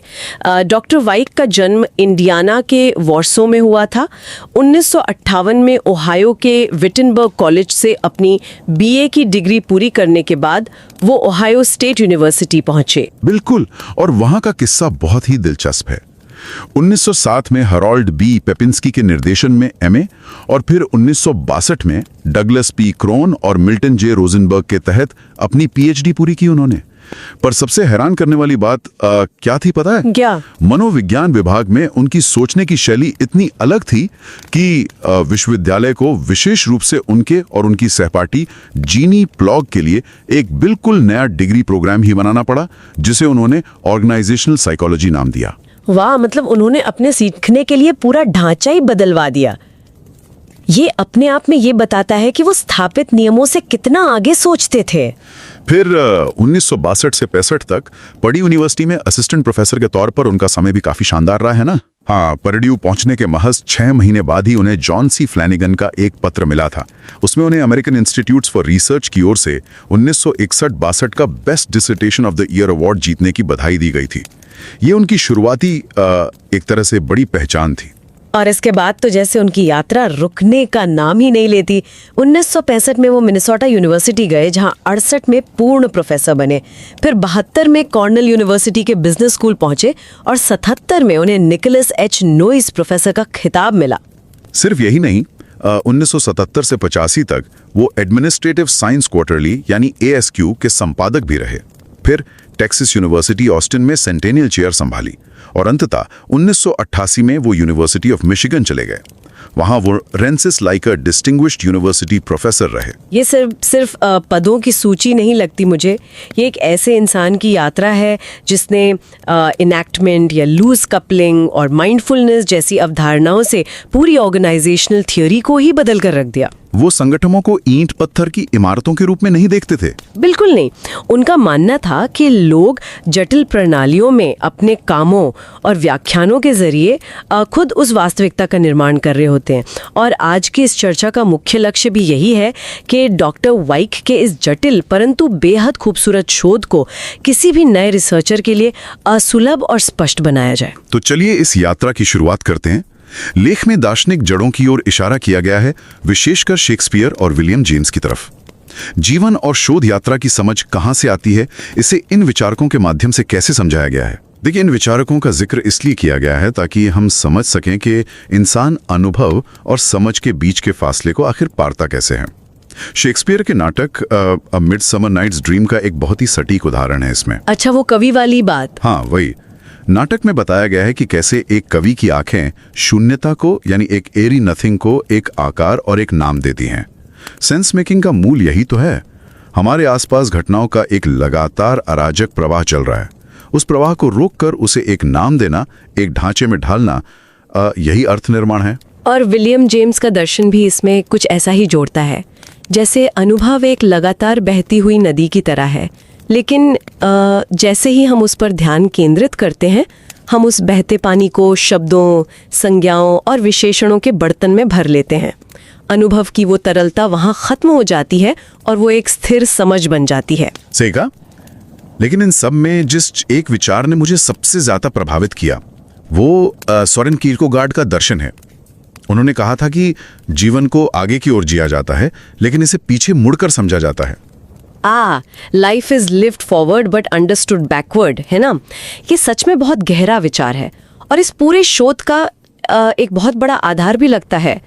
पर एक नए शोधकर्ता के लिए इसका व्यवहारिक मतलब क्या है? इसका बहुत बड़ा मतलब है, जब कोई इंसान किसी जटिल काम में लगा होता है तो वो इमिनेंट प्रैक्टिस में होता है, यानी वो स्वाभाविक रूप से वर्तमान की समस्याओं से जूझ रहा होता है।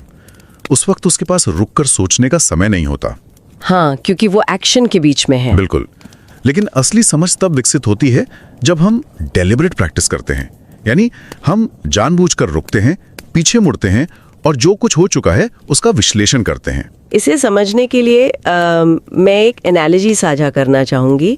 ये ठीक वैसा ही है जैसे किसी बहुत घने कोहरे में गाड़ी चलाना।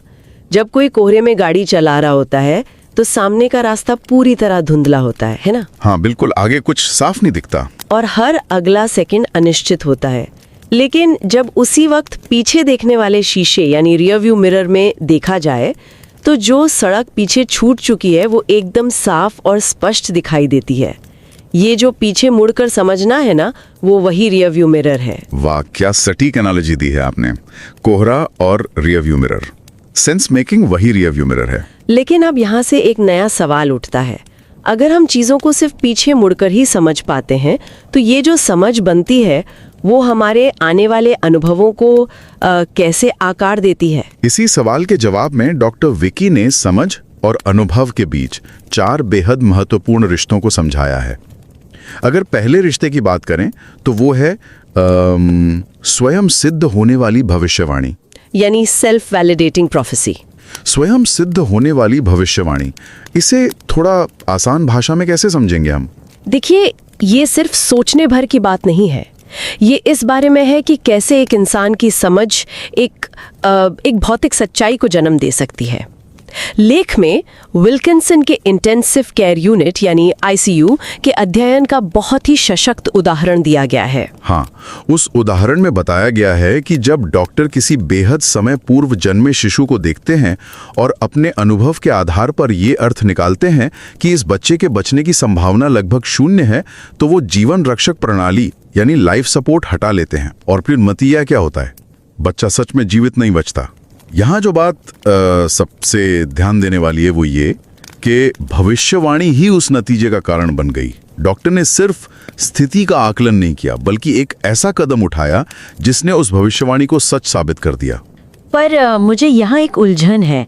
अगर कोई इसे देखे तो क्या ये वही नहीं है जिसे हम आमतौर पर कन्फर्मेशन बायस कहते हैं, जिसमें हमारी जो पूर्व धारणा होती है हम उसी की पुष्टि करने वाले सबूत खोजते रहते हैं? ये बहुत ही तार्किक पुशबैक है आपका, लेकिन ये मामला बायस से कहीं आगे की बात है। देखिए, कंफर्मेशन बायस में सच्चाई पहले से बाहर मौजूद होती है और हम बस उसे अपने नजरिए से देख रहे होते हैं। अच्छा। लेकिन इस स्वयं सिद्ध होने वाली भविष्यवाणी में जो करता है यानी एक्टर, वो सक्रिय रूप से उस सच्चाई का निर्माण कर रहा है। आईसीयू वाले दृष्टांत में डॉक्टर का निर्णय उस भौतिक परिणाम का सीधा कारण बन रहा है। ये निष्क्रिय अवलोकन नहीं है, ये सक्रिय निर्माण है। मतलब हम अपनी बनाई हुई सच्चाई को खुद ही जी रहे होते हैं। ये सोचने पर मजबूर करता है कि एक रिसर्चर का अपना नज़रिया कैसे उसके शोध के परिणामों को खुद ब खुद पैदा कर सकता है। चलिए अब दूसरे रिश्ते की तरफ चलते हैं, जो है समानता के प्रति झुकाव, यानी पार्शियलिटी टुवर्ड सिमिलैरिटी। हाँ, इंसानी फितरत हमेशा झटकों को कम करना चाहती है, लेकिन ये फितरत कभी-कभी जानलेवा कैसे हो सकती है, इसका एक बहुत ही दर्दनाक उदाहरण चैलेंजर अंतरिक्ष यान दुर्घटना का है, जिसका अध्ययन डायन वॉन ने किया था। चैलेंजर दुर्घटना के दौरान दरअसल हुआ क्या था जो इस रिश्ते को इतनी अच्छी तरह समझाता है? अंतरिक्ष यान के लॉन्च से पहले ना, उसके ओरिंग्स के व्यवहार में कुछ असामान्य बातें देखी गई थी। ठंड के मौसम में उनका लचीलापन खत्म हो रहा था, लेकिन इंजीनियरों और प्रबंधकों के दिमाग में समानता और एक नॉर्मल स्थिति खोजने की इतनी गहरी लालसा थी कि उन्होंने उन असमानताओं को एक गंभीर चेतावनी नहीं माना। अच्छा, तो उन्होंने इसे क्या माना? उन्होंने ये मान लिया कि ये तो रूटीन का हिस्सा है। उन्होंने उस खराब स्थिति को नॉर्मल समझ लिया। ये तो वही बात हुई कि उन्होंने अपनी पुरानी और सुरक्षित समझ के सांचे में एक बिल्कुल नए और खतरनाक अनुभव को जबरदस्ती फिट कर दिया। जब इंसान के सामने ऐसी कोई चीज आती है जो उसकी स्थापित समझ को हिला दे, तो वो उसे नजरअंदाज करने की कोशिश करता है ना? एकदम सही कहा। नया और खतरनाक अनुभव पुरानी समझ के बोझ तले दब जाता है ताकि सब कुछ कंट्रोल में महसूस हो। और यही वो जगह है जहां तीसरा रिश्ता सामने आता है, जो कि है विश्वास और संदेह के बीच द्वंद्व, यानी ambivalence between belief and doubt. अगर चैलेंजर वाले मामले में संदेह को जगह दी गई होती तो शायद इतिहास आज कुछ और होता। बिल्कुल। और इस संतुलन को जंगलों में आग बुझाने वाले कर्मचारियों यानी वाइल्ड लैंड फायर फाइटिंग के LCES प्रोटोकॉल के जरिए बहुत ही शानदार तरीके से समझाया गया है। जब ये लोग भयानक आग का सामना करते हैं तो वो एक ही समय में विश्वास और संदेह दोनों को अपने साथ लेकर चलते हैं। LCES को थोड़ा विस्तार से समझते हैं क्योंकि ये बहुत दिलचस्प है। इसमें L का मतलब है लुकआउट्स यानी निगरानी, और C है कम्युनिकेशन यानी संचार।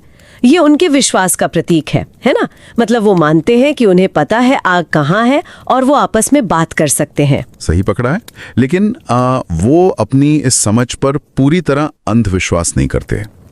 इसीलिए उनके पास E यानी एस्केप रूट्स, जिसे बचाव के रास्ते कहते हैं, और S यानी सेफ्टी जोन्स होते हैं।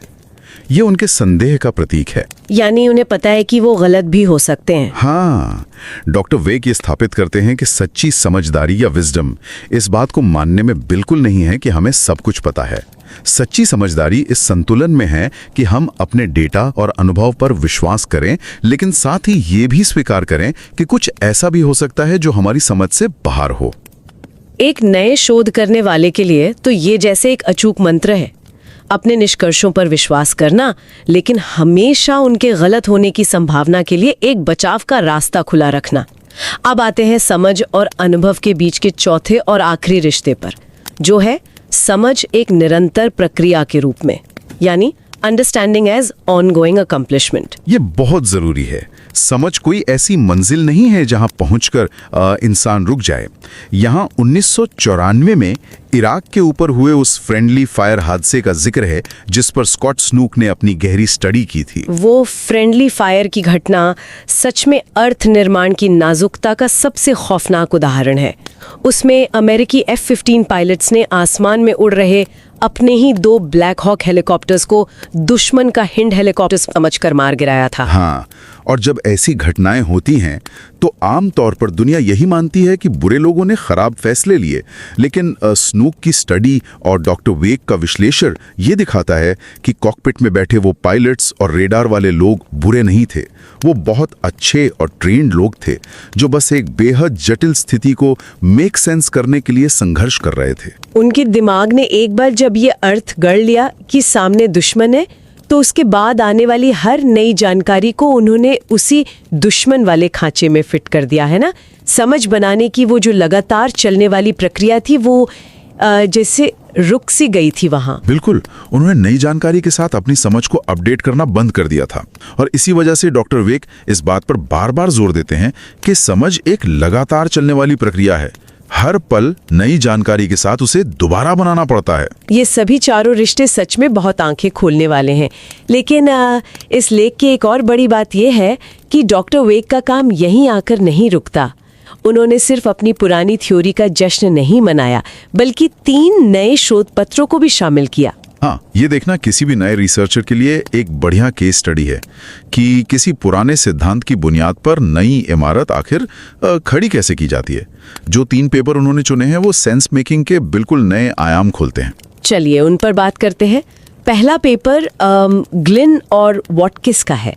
उनका तर्क बड़ा दिलचस्प है कि सेंस मेकिंग केवल संगठन के अंदर होने वाली कोई दिमागी प्रक्रिया नहीं है, बल्कि सेंस मेकिंग ही संगठन है। इसमें उन्होंने लूज और टाइट कपलिंग का व्यवहारिक उपयोग बताया है। इसे समझने के लिए आपकी वो ट्रेन वाली एनालॉजी बहुत फिट बैठती है यहाँ। हाँ, लूज कपलिंग को हम ऐसे समझ सकते हैं जैसे एक ट्रेन के डिब्बे जो सख्त लोहे के बजाय लचीले स्प्रिंग से जुड़े हों। अगर एक डिब्बे को झटका लगता है या वो पटरी से थोड़ा उतरता है तो स्प्रिंग उस झटके को सोख लेता है और बाकी ट्रेन सुरक्षित रहती है। इसके विपरीत अगर देखें तो टाइट कपलिंग लोहे की एक सख्त रॉड की तरह है। नियम इतने सख्त होते हैं कि अगर एक डब्बा पलटा तो वो पूरी ट्रेन को अपने साथ पलट देगा। ग्लिन और वॉटकिंस ये समझाते हैं कि जब लोग अर्थ गढ़ते हैं तो वो कभी कभी सिस्टम को लूज कर देते हैं ताकि सुरक्षित प्रयोग कर सकें, और कभी उसे टाइट कर देते हैं ताकि अनुशासन बना रहे। दूसरा पेपर मिकलसन और उनके साथियों का है, जो और भी गहराई में जाता है। ये सेंस मेकिंग के अचेतन और भावनात्मक पहलुओं को खोलता है।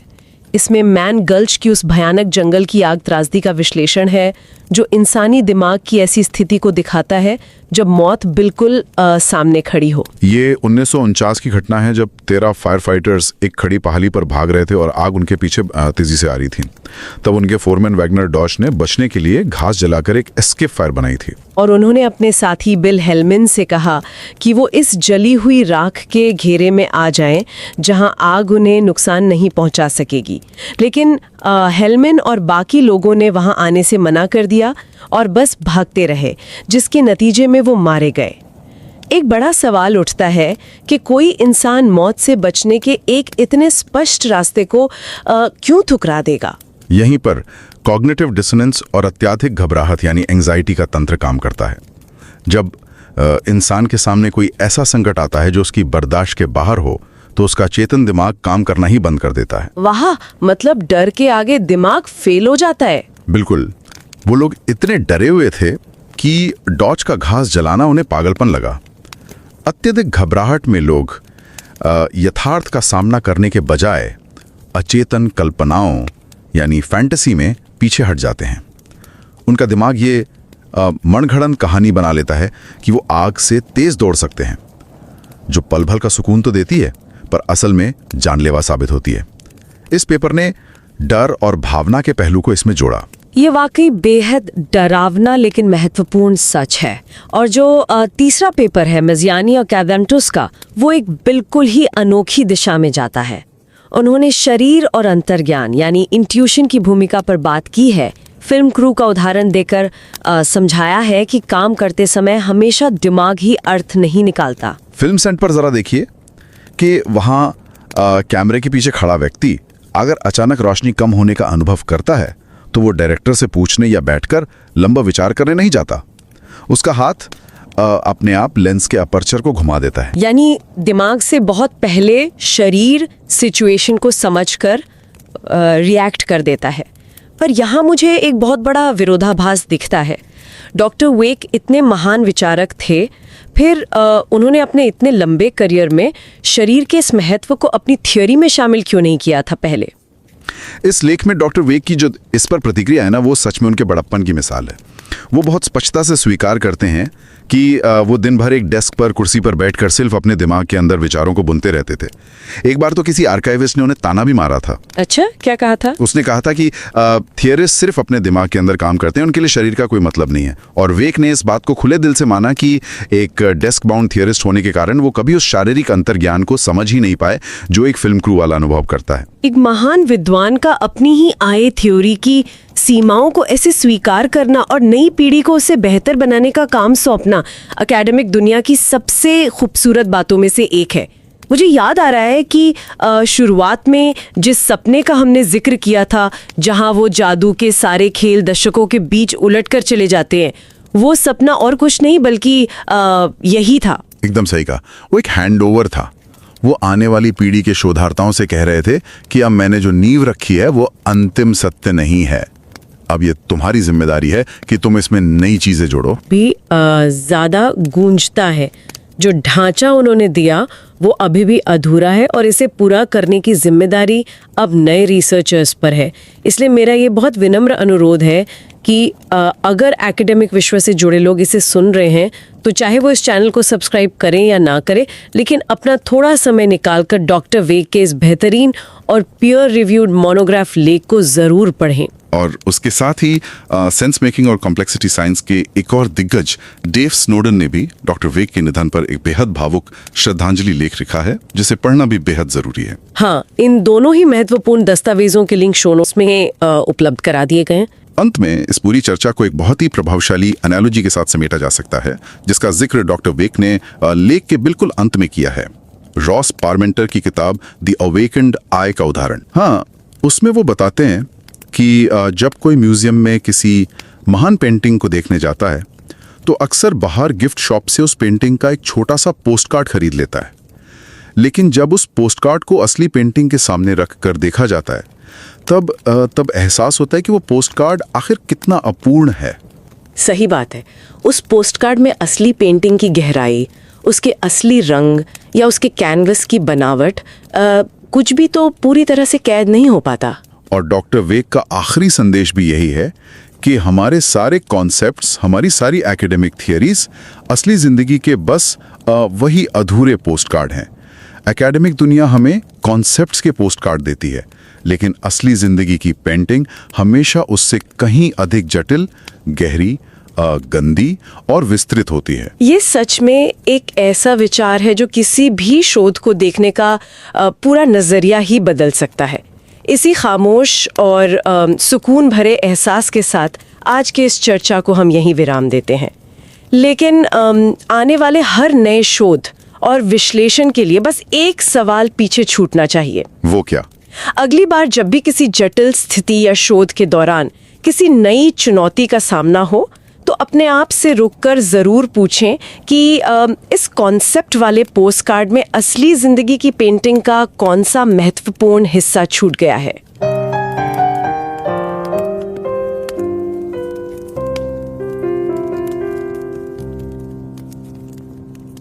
Den 21. maj 2026 mistede forskningsverdenen en absolut gigant. Ja, det gjorde vi. Dr. Karl E. Weick.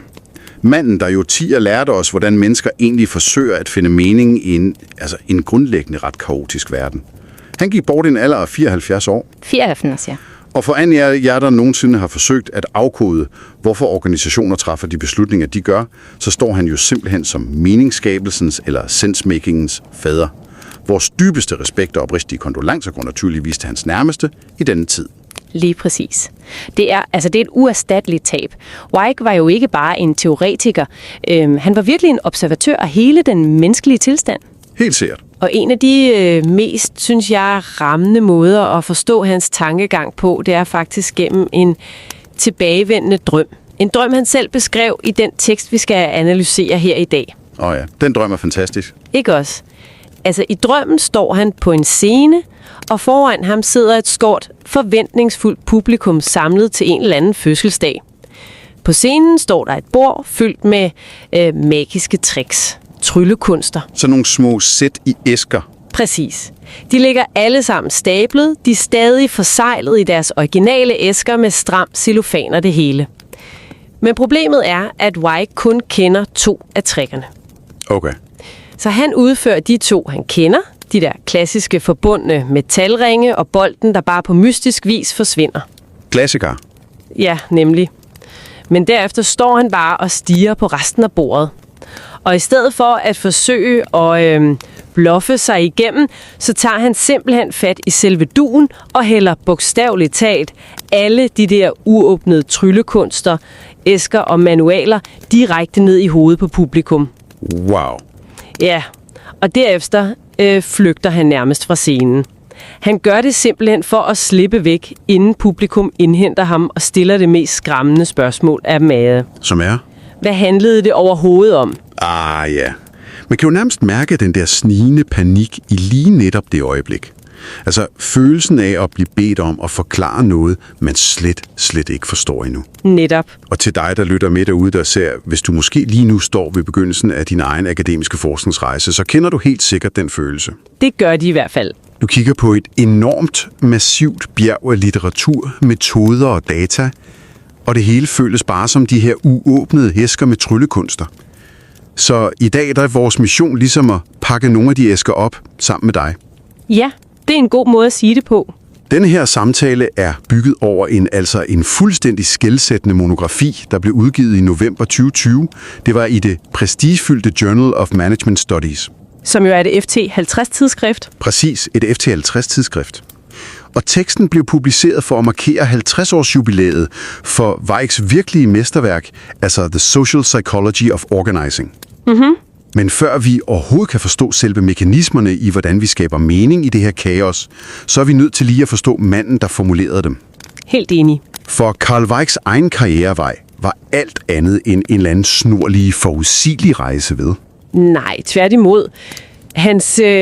Hans professionelle liv er nærmest en spejling af hans egne teorier. Det var en konstant søgen efter at skabe et rum, der gav mening. Han blev født i Warsaw i Indiana, okay. Og han startede med en bachelorgrad fra Wittenberg College i Ohio. Det var tilbage i 1958. Derefter der fortsatte han på Ohio State University, og han tog sin master under Harold B. Papinski i 1960. Papinski, ja. Og sin Ph.D. 2 år senere. Det var under Douglas P. Crown og Milton J. Rosenberg. 2 store navne. Men det var her omkring, at der skete noget usædvanligt, ikke? Jo, præcis. Her opstod det første rigtige brud, kan man sige. Den traditionelle psykologi på det tidspunkt, den var jo enormt optaget af det maskinelle. Altså stimulus og respons. Hvordan reagerer et individ på et enkelt stød, eller hvad det nu er? Lige præcis. Men Weick, han så på verden og tænkte, at mennesker i grupper er langt mere rodede, uforudsigelige og fortolkende end som så. Han prøvede faktisk at passe sine idéer ind i flere forskellige, etablerede uddannelsesretninger på Psykologiinstituttet. Men det gik ikke? Nej, det fungerede simpelthen bare ikke. Hans tanker var for radikale for dem. Så han var simpelthen så umulig at sætte i boks, at universitetet nærmest var nødt til at opfinde en helt ny boks til ham. Det var lige præcis det, der skete. Ja. Instituttet endte med at bygge et helt nyt uddannelsesprogram, specifikt til Weick og hans medstuderende Ginny Plo.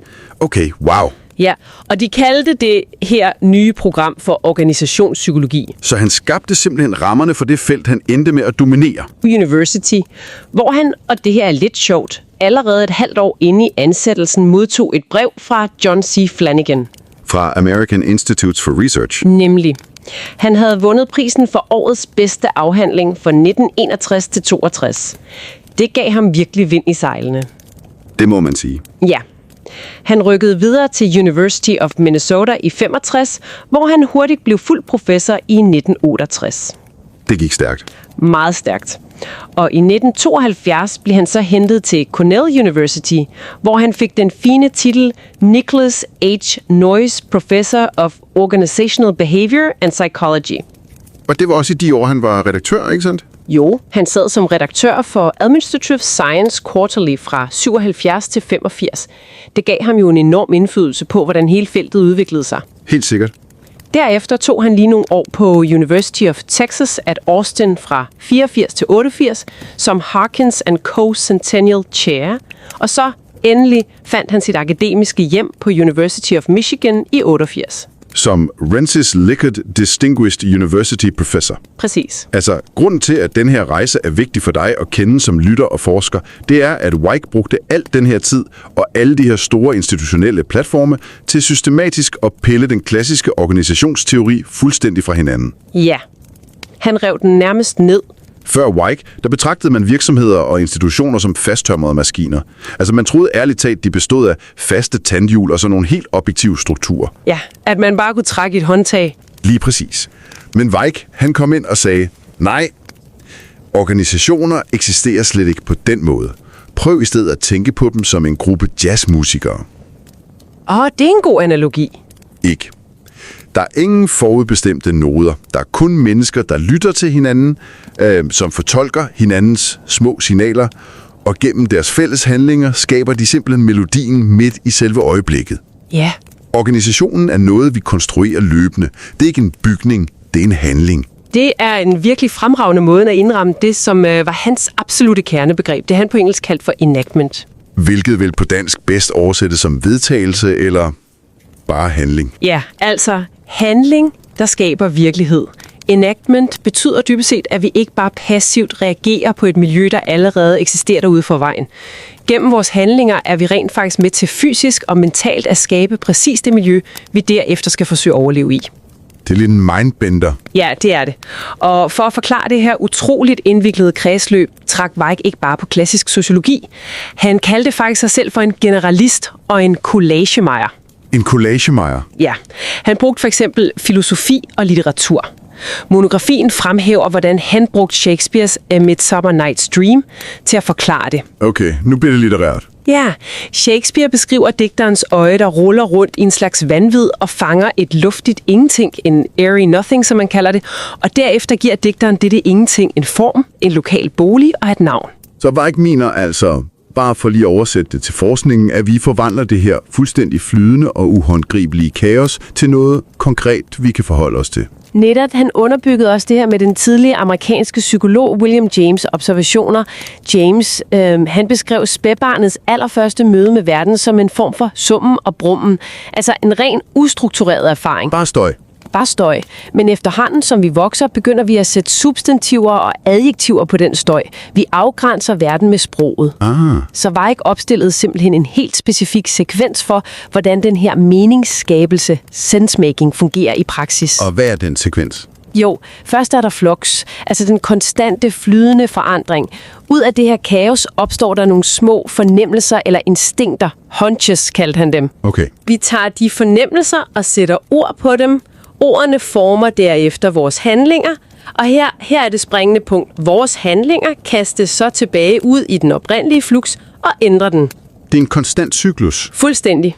Og for at illustrere selve tidsaspektet i det her, låner Weick filosofen Søren Kierkegaards ret berømte tese, den med, at livet forstås baglæns, men må leves forlæns.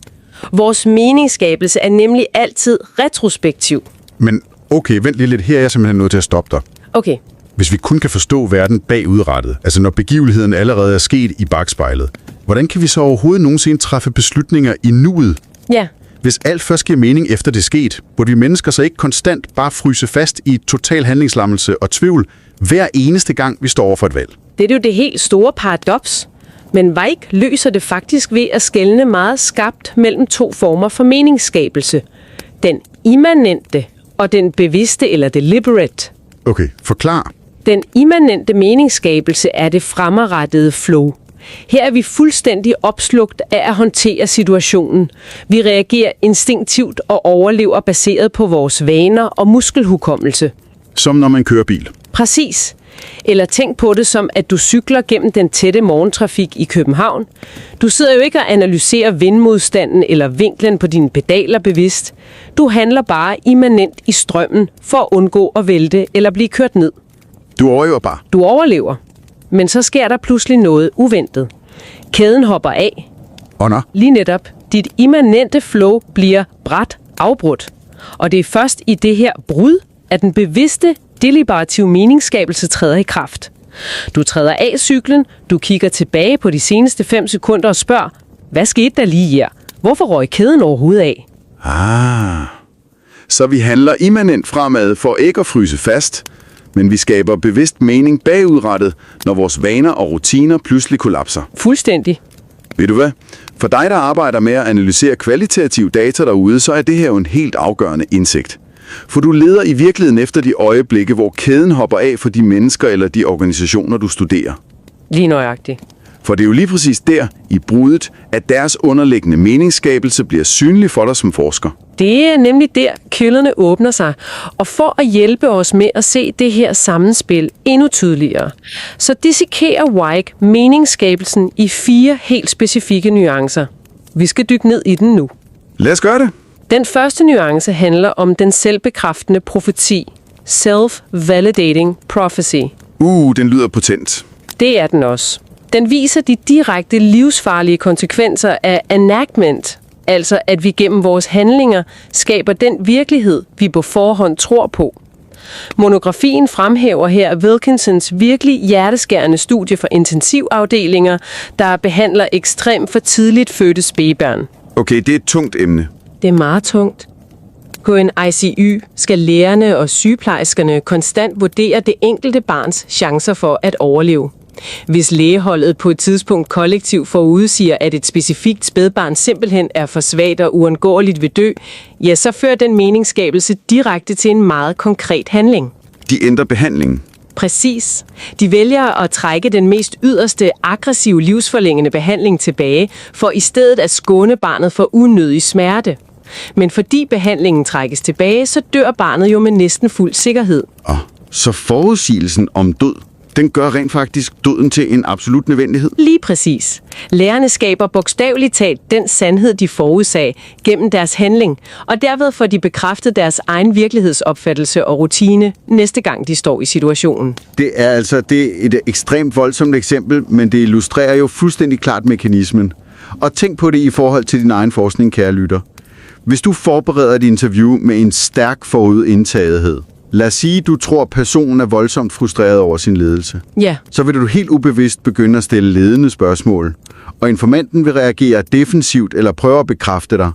Og pludselig har du skabt præcis den frustration i rummet, du overhovedet forventede at finde. Du har gjort din egen hypotese til en selvforstærkende profeti. Det er en klassisk faldgruppe for nye forskere. Ja. Men okay, hvis det er faren ved systematisk at forudsige et bestemt, måske negativt udfald, hvad sker der så, når en organisation nægter at forudsige noget dårligt overhovedet? Når de aktivt vælger at ignorere faresignaler, bare for at opretholde roen? Ja, så rammer vi lige præcis Weicks anden nuance, som han kalder partiality towards similarity, eller forkærligheden for lighed. Forkærlighed for lighed. Ja, for organisationer, de afskyr chok. Det psykologiske behov i en gruppe for, at i dag bare ligner i går, det er enormt stærkt. For at illustrere det her, refererer artiklen til sociologen Diane Warrens banebrydende arbejde med Challenger-rumfærd-katastrofen. Det klassiske studie af NASA. Nemlig, for hvorfor i alverden lod utrolig kloge NASA-ingeniører den rumfærd lette, når der bevisligt var fejl på O-ringene i løfteraketterne? Det var et mysterium i mange år. Ja, og Warren opdagede, at anomali på anomali faktisk blev opdaget i årene op til den fatale opsendelse. Men fordi ledelsen havde en indbygget forkærlighed for det velkendte og rutineprægede, blev de her afvigelser bare løbende normaliseret. Så de vendte sig simpelthen til fejlene. Præcis. De rationaliserede fejlene ved at sige, nå ja, den skade skete også ved sidste opsendelse, og der sprang færgen jo ikke i luften. Så de minimerede bevidst truslen for at beskytte deres eksisterende forståelse af verden. Men hvordan bekæmper man overhovedet den her livsfarlige bias? For at gøre det, kigger Weick på det, man kalder High Reliability Organizations. Altså HRO'er, som for eksempel atomkraftværker eller besætningen på et hængerskib. Steder, hvor fejl koster menneskeliv. Lige netop. De kan kun overleve ved at vende hele den menneskelige logik på hovedet. De belønner faktisk folk for at finde fejl. De træner systematisk deres medarbejdere i hele tiden at lede efter det, der stikker ud, og som absolut ikke ligner normalen. De kæmper simpelthen en daglig, intens kamp mod vores naturlige menneskelige trang til at søge en falsk tryghed. Hold da op. Så de træner nærmest sig selv i konstant at tvivle på deres egne rutiner? Ja, Det lyder som en voldsom balancegang at stå op til hver dag. Og det leder os jo ret naturligt frem til den tredje nuance i teksten. Den handler netop om at balancere to fuldstændig modsatrettede kræfter. Altså ambivalensen mellem tro og tvivl. Det er måske min favoritnuance. Weick definerer faktisk begrebet visdom gennem lige netop denne her ambivalens. Og her bruger han vildsmarksbrandmænd som sit prisme. Skovbrandmænd? Ja, de såkaldte smoke jumpers. Når de her hold bekæmper enorme skovbrande i uforudsigeligt terræn, så følger de en ret streng overlevelsesprotokol, der kaldes LCES. Hvad står det for? Lookouts, Communication, Escape Routes og Safety Zones. Okay, altså udkigsposter, kommunikation, flugtruter og sikkerhedszoner. Øjeblik. Ellers kan de slet ikke handle effektivt og slukke ilden. Giver mening. Men de to sidste elementer, flugtruterne og sikkerhedszonerne, de repræsenterer en institutionaliseret tvivl. For selvom de tror på planen, så ved de også inderst inde, at vinden kan vende på et splitsekund, og så er planen fuldstændig værdiløs. Så de skal både tro og tvivle på samme tid? Ja, og det er det, Weick kalder visdom. Visdom er evnen til at handle kraftfuldt ud for det, man rent faktisk ved, men samtidig, og det er afgørende, tvivle nok på sin egen viden til at sikre sig, at der altid er en vej ud, når virkeligheden skifter. Altså, sikke et fundament for at bedrive god videnskab. Ikke? Du skal som forsker have tro nok på din hypotese til at ville dedikere år af dit liv til at forfølge den, men du skal dale med samtidig have et kritisk flugtrum i hovedet, altså en konstant bevidsthed om, at dit data pludselig kan vise dig, at du tager fuldstændig fejl, og så skal du være villig til at skifte kurs. Helt enig. Men hvad nu, hvis virkeligheden ikke bare ændrer sig langsomt, ligesom vinden, der vender? Hvad nu, hvis det data eller de begivenheder, du står midt i lige nu, er ren, ufortyndet, fragmenteret kaos, og du er tvunget til lynhurtigt at skabe orden her nu? Så befinder du dig i den fjerde og sidste nuance. Den Weick kalder forståelse som en igangværende præstation eller ongoing accomplishment. Og her trækkes forskeren Scott Snooks rystende analyse frem. Ja, Snook. Hvad var det nu, han analyserede? Det var en frygtelig sag fra 1994 over det nordlige Irak. 2 amerikanske F-15 kampfly skød ved en katastrofal fejltagelse 2 af deres egne Black Hawk-helikoptere ned. 25 mennesker omkom i denne her friendly fire-ulykke. Det er forfærdeligt. Det er det. Og i klassisk gammeldags organisationsteori, der vil man bare slå ud med armene og sige, at det skyldtes dårlige mennesker, der med vilje træffer en række elendige, ondsindede eller uansvarlige beslutninger. Man leder altid efter en skurk. Nemlig. Men Snooks analyse viser noget langt mere ubehageligt. Det her var topprofessionelle, veluddannede og gode mennesker. Men de forsøgte bare desperat at skabe mening i et totalt tvetydigt radarbillede under et fuldstændig ekstremt tidspres. De handlede ud fra det, de troede, de så. Ja, og derfor var de tvunget til at foretage det, som Weick i sin teori kalder vilkårlige ontologiske indsnit. Okay, lad os lige bryde det begreb ned for lytteren. For ontologiske indsnit, det lyder jo enormt tungt og filosofisk, men det er faktisk ekstremt praktisk. Helt vildt praktisk. Ontologi, det handler jo om, hvad der er virkeligt, ikke? Virkeligheden i sig selv er en stor, uendelig, flydende strøm af data, der ikke har nogen klare grænser, men for at vores menneskehjerne overhovedet kan håndtere bare en brøkdel af det, så er vi nødt til mentalt at tage en stor saks og klippe nogle små bidder ud af strømmen. Lige præcis. Vi laver et snit. Vi laver et indsnit. Vi fryser billedet fast, sætter et lille mærkat på og siger, se, det her er sandheden lige nu. Og det er jo præcis det kampflypiloterne gjorde. De lavede et indsnit i deres radardata og vurderede desværre fejlagtigt, det her er fjendtlige helikoptere. Ja, de klippede et mærkat ud af støj. Og til dig, der lytter, når du sidder derhjemme foran skærmen med hundredvis af siders interviewtranskriptioner, så gør du jo fuldstændig det samme. Du klipper folks enormt flydende livshistorier og deres komplekse, rodede følelser op. Du putter dem i små fine Excel-kasser og koder dem som for eksempel tema A eller tema B. Det er spot on. Du tvinger kaos ned i struktur. Og det er jo en massiv magt at sidde med som forsker, som Weick her virkelig advares om at tage lidt på. Det er en utrolig skarp oversættelse af mekanismen. For faren opstår jo lige præcis, når vi glemmer, at vi selv stod med saksen og lavede indsnittet. Når vi i stedet begynder at tro på, at de der kasser, vi selv opfandt, at de udgør den eneste sande objektive virkelighed. At kortet bliver vigtigere end landskabet. Nemlig. Og netop erkendelsen af de her dybe metodiske faldgrupper, det er også grunden til, at tidsskriftet her ikke bare nøjes med at klappe Weick på ryggen i anledning af jubilæet, for en mindehøjtidelighed, en commemoration, er ifølge Weick selv en invitation til at gå skridtet videre. En invitation til at overgå mesteren. At bygge videre. Ja. Og for at vise, hvordan arven reelt bæres videre i dag, præsenterer monografien 3 ret fantastiske nyere studier. Studier, der skubber hele grænsen for meningsskabelse ud i helt nye, ukendte territorier. Spændende. Lad os se, hvor feltet faktisk bevæger sig hen. Det første studie er af Glyn og Watkis. Hvordan udvider de Weicks horisont? De foretager et fuldstændig fundamentalt skift i perspektivet. Altså i stedet for at studere, hvordan meningsskabelse foregår inde i organisationer, så argumenterer de faktisk for, at meningsskabelse simpelthen er selve organisationen. Det er 2 sider af samme sag. Præcis. Hvis folk stopper med at skabe fælles mening, ja, så fordamper organisationen bare. Og i det lys fokuserer de intenst på equivocality eller tvetydighed, og de undersøger den mekanisme, Weick kaldte løskobling. Og løskobling i modsætning til stramkobling. Ja, altså et stramt koblet system, det kan du forestille dig som et meget dyrt mekanisk urværk. Hvis et lille bitte tandhjul et eller andet sted i uret sætter sig fast, jamen så går hele uret jo i stå. Det er sårbart. Meget. Stramkoblede organisationer forelsker sig ofte i deres egne tunge manualer, og deres interne procesdiagrammer bliver vigtigere end selve kerneopgaven. Hvis der pludselig opstår noget uventet, bryder de ofte sammen. Giver mening. Men et løst koblet system derimod, det er bygget af enheder med en utrolig høj grad af autonomi. Tænk på et stort universitet. Hvis biologibygningen brænder ned, så kan de nede på litteraturafdelingen stadig møde ind og undervise næste morgen. De er ikke afhængige af hinanden på den måde. Nej. Glyn og Watkis viser i deres studie, at de her løst koblede systemer har uendeligt meget lettere ved at håndtere tvetydighed. De kan nemlig absorbere stød udefra og improvisere helt lokalt, uden at de risikerer at vælte hele den samlede struktur. Det er fascinerende. Og det næste studie, du nævnte, var vist af Mikkelsen og hans kolleger, og her bevæger vi os, så vidt jeg forstår, ret langt væk fra det rent kognitive og fornuftsbaserede.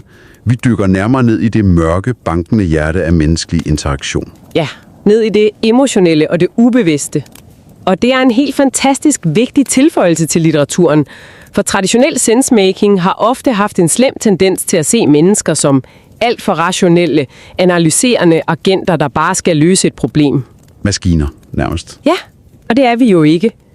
Mikkelsen trækker faktisk på et andet af Weicks egne klassiske eksempler, den tragiske Man Gulch-brand i 1949, hvor et hold brandmænd jo pludselig blev omringet og fanget af flammerne. Hvad skete der? Deres formand, Wagner Dodge, han indså ret hurtigt, at de overhovedet ikke kunne nå at løbe fra ilden. Så i et øjebliks, altså fuldstændig immanent genialitet, bøjer han sig ned og tænder en ny brand foran sig. En flugtild. For at brænde brændstoffet væk? I præcis. Han træder ind i den sorte, brændte aske fra sin egen ild, og så råber han over larmen til sin næstkommanderende Bill Hellman, at han og de andre skal slutte sig til ham inde i asken. Men Hellman kigger på ham og brøler tilbage, "To hell with that, I'm getting out of here." Og så løber han. Hold op.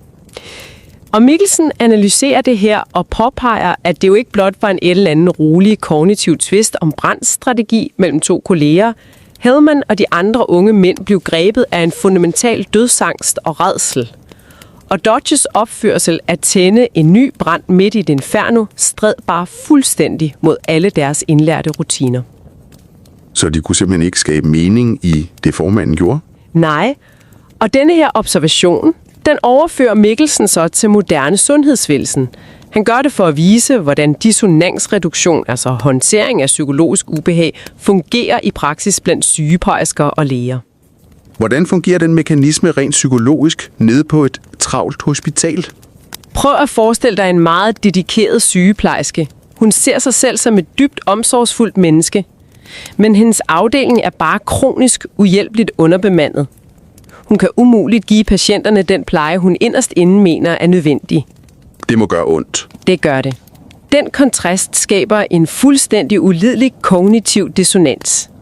For at overleve det her ubehag, begynder hendes underbevidsthed at bygge nogle kraftige forsvarsmekanismer. Hun begynder måske at demonisere hospitalsledelsen. Eller måske skyder hun skylden på en af de andre afdelinger. For at placere skylden ud for selv. Nemlig, for hvis man kommer udenfra og analyserer det, så ser det ud som om organisationen bare har et rationelt ressourceproblem. Men i virkeligheden kigger du på et massivt netværk af underliggende emotionelle forsvarsværker, der bekriger hinanden om retten til at definere sandheden. Folk forsvarer deres eget selvbillede.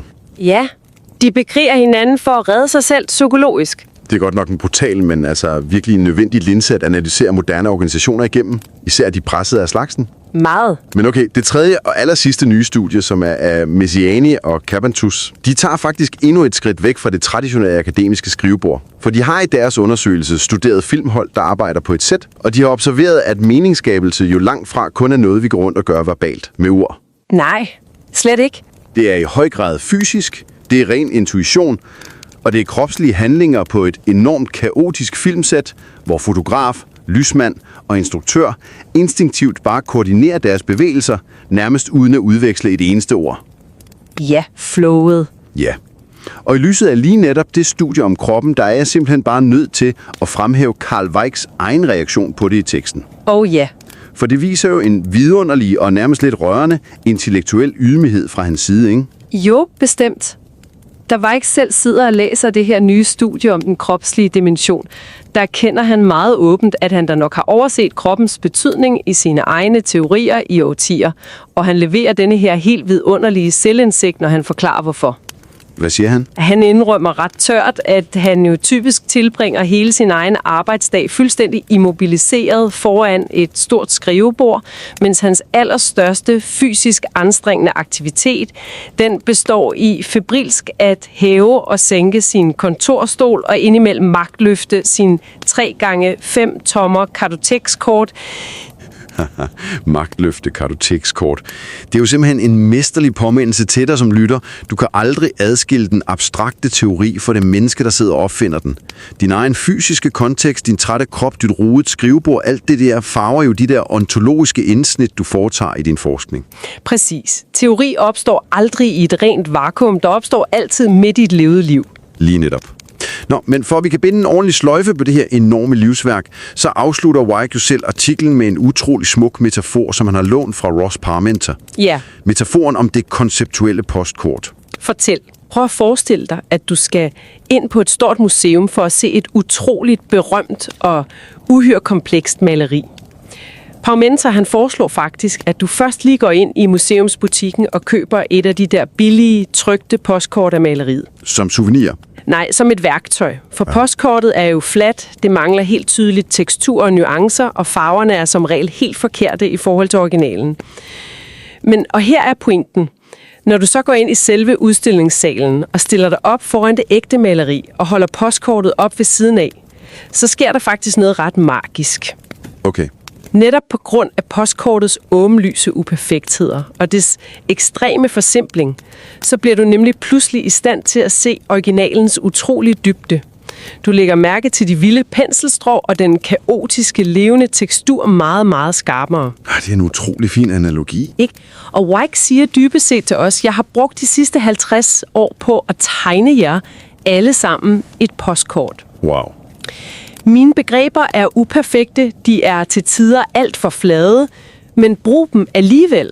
Hold dem op foran virkelighedens fantastiske kaos, når I forsker, og lad dem hjælpe jer med at se, hvor kompleks og storslået virkeligheden i sandheden er derude. Altså, sikkert en gave at give videre til den næste generation af forskere. Det må man sige. Og uanset hvem du er, der lytter, og uanset om du overhovedet abonnerer på vores kanal eller ej, så vil jeg bare stærkt opfordre dig til at tage dig tid til at læse denne her fuldstændig omhyggeligt udarbejdet og strengt peer-reviewet monografi i sin fulde længde. Du finder et direkte link til artiklen nede i vores show notes. Og jeg vil altså lige meget gerne tilføje en ekstra lille anbefaling her på falderibet. Dave Snowden, som selv er en absolut pioner inden for det, man kalder kompleksitetsvidenskab og sensemaking, han har meget for nylig skrevet en utrolig dybtfølt personlig hyldest til Karl Weick og hans massive indflydelse på feltet.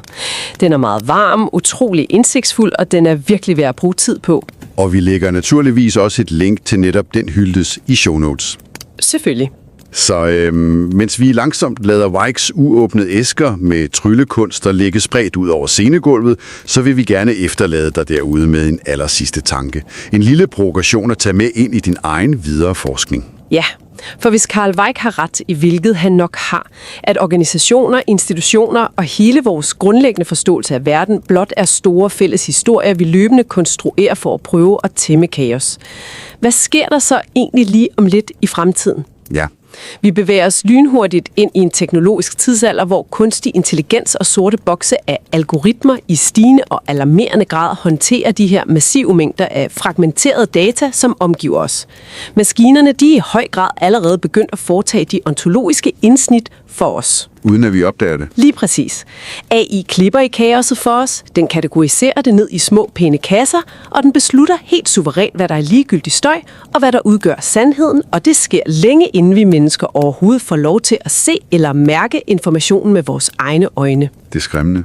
Så spørgsmålet er jo, hvis det reelt set er algoritmerne, der i stigende grad udvælger selve brudstykkerne af vores virkelighed, hvem er det så egentlig i sidste ende, der skaber meningen?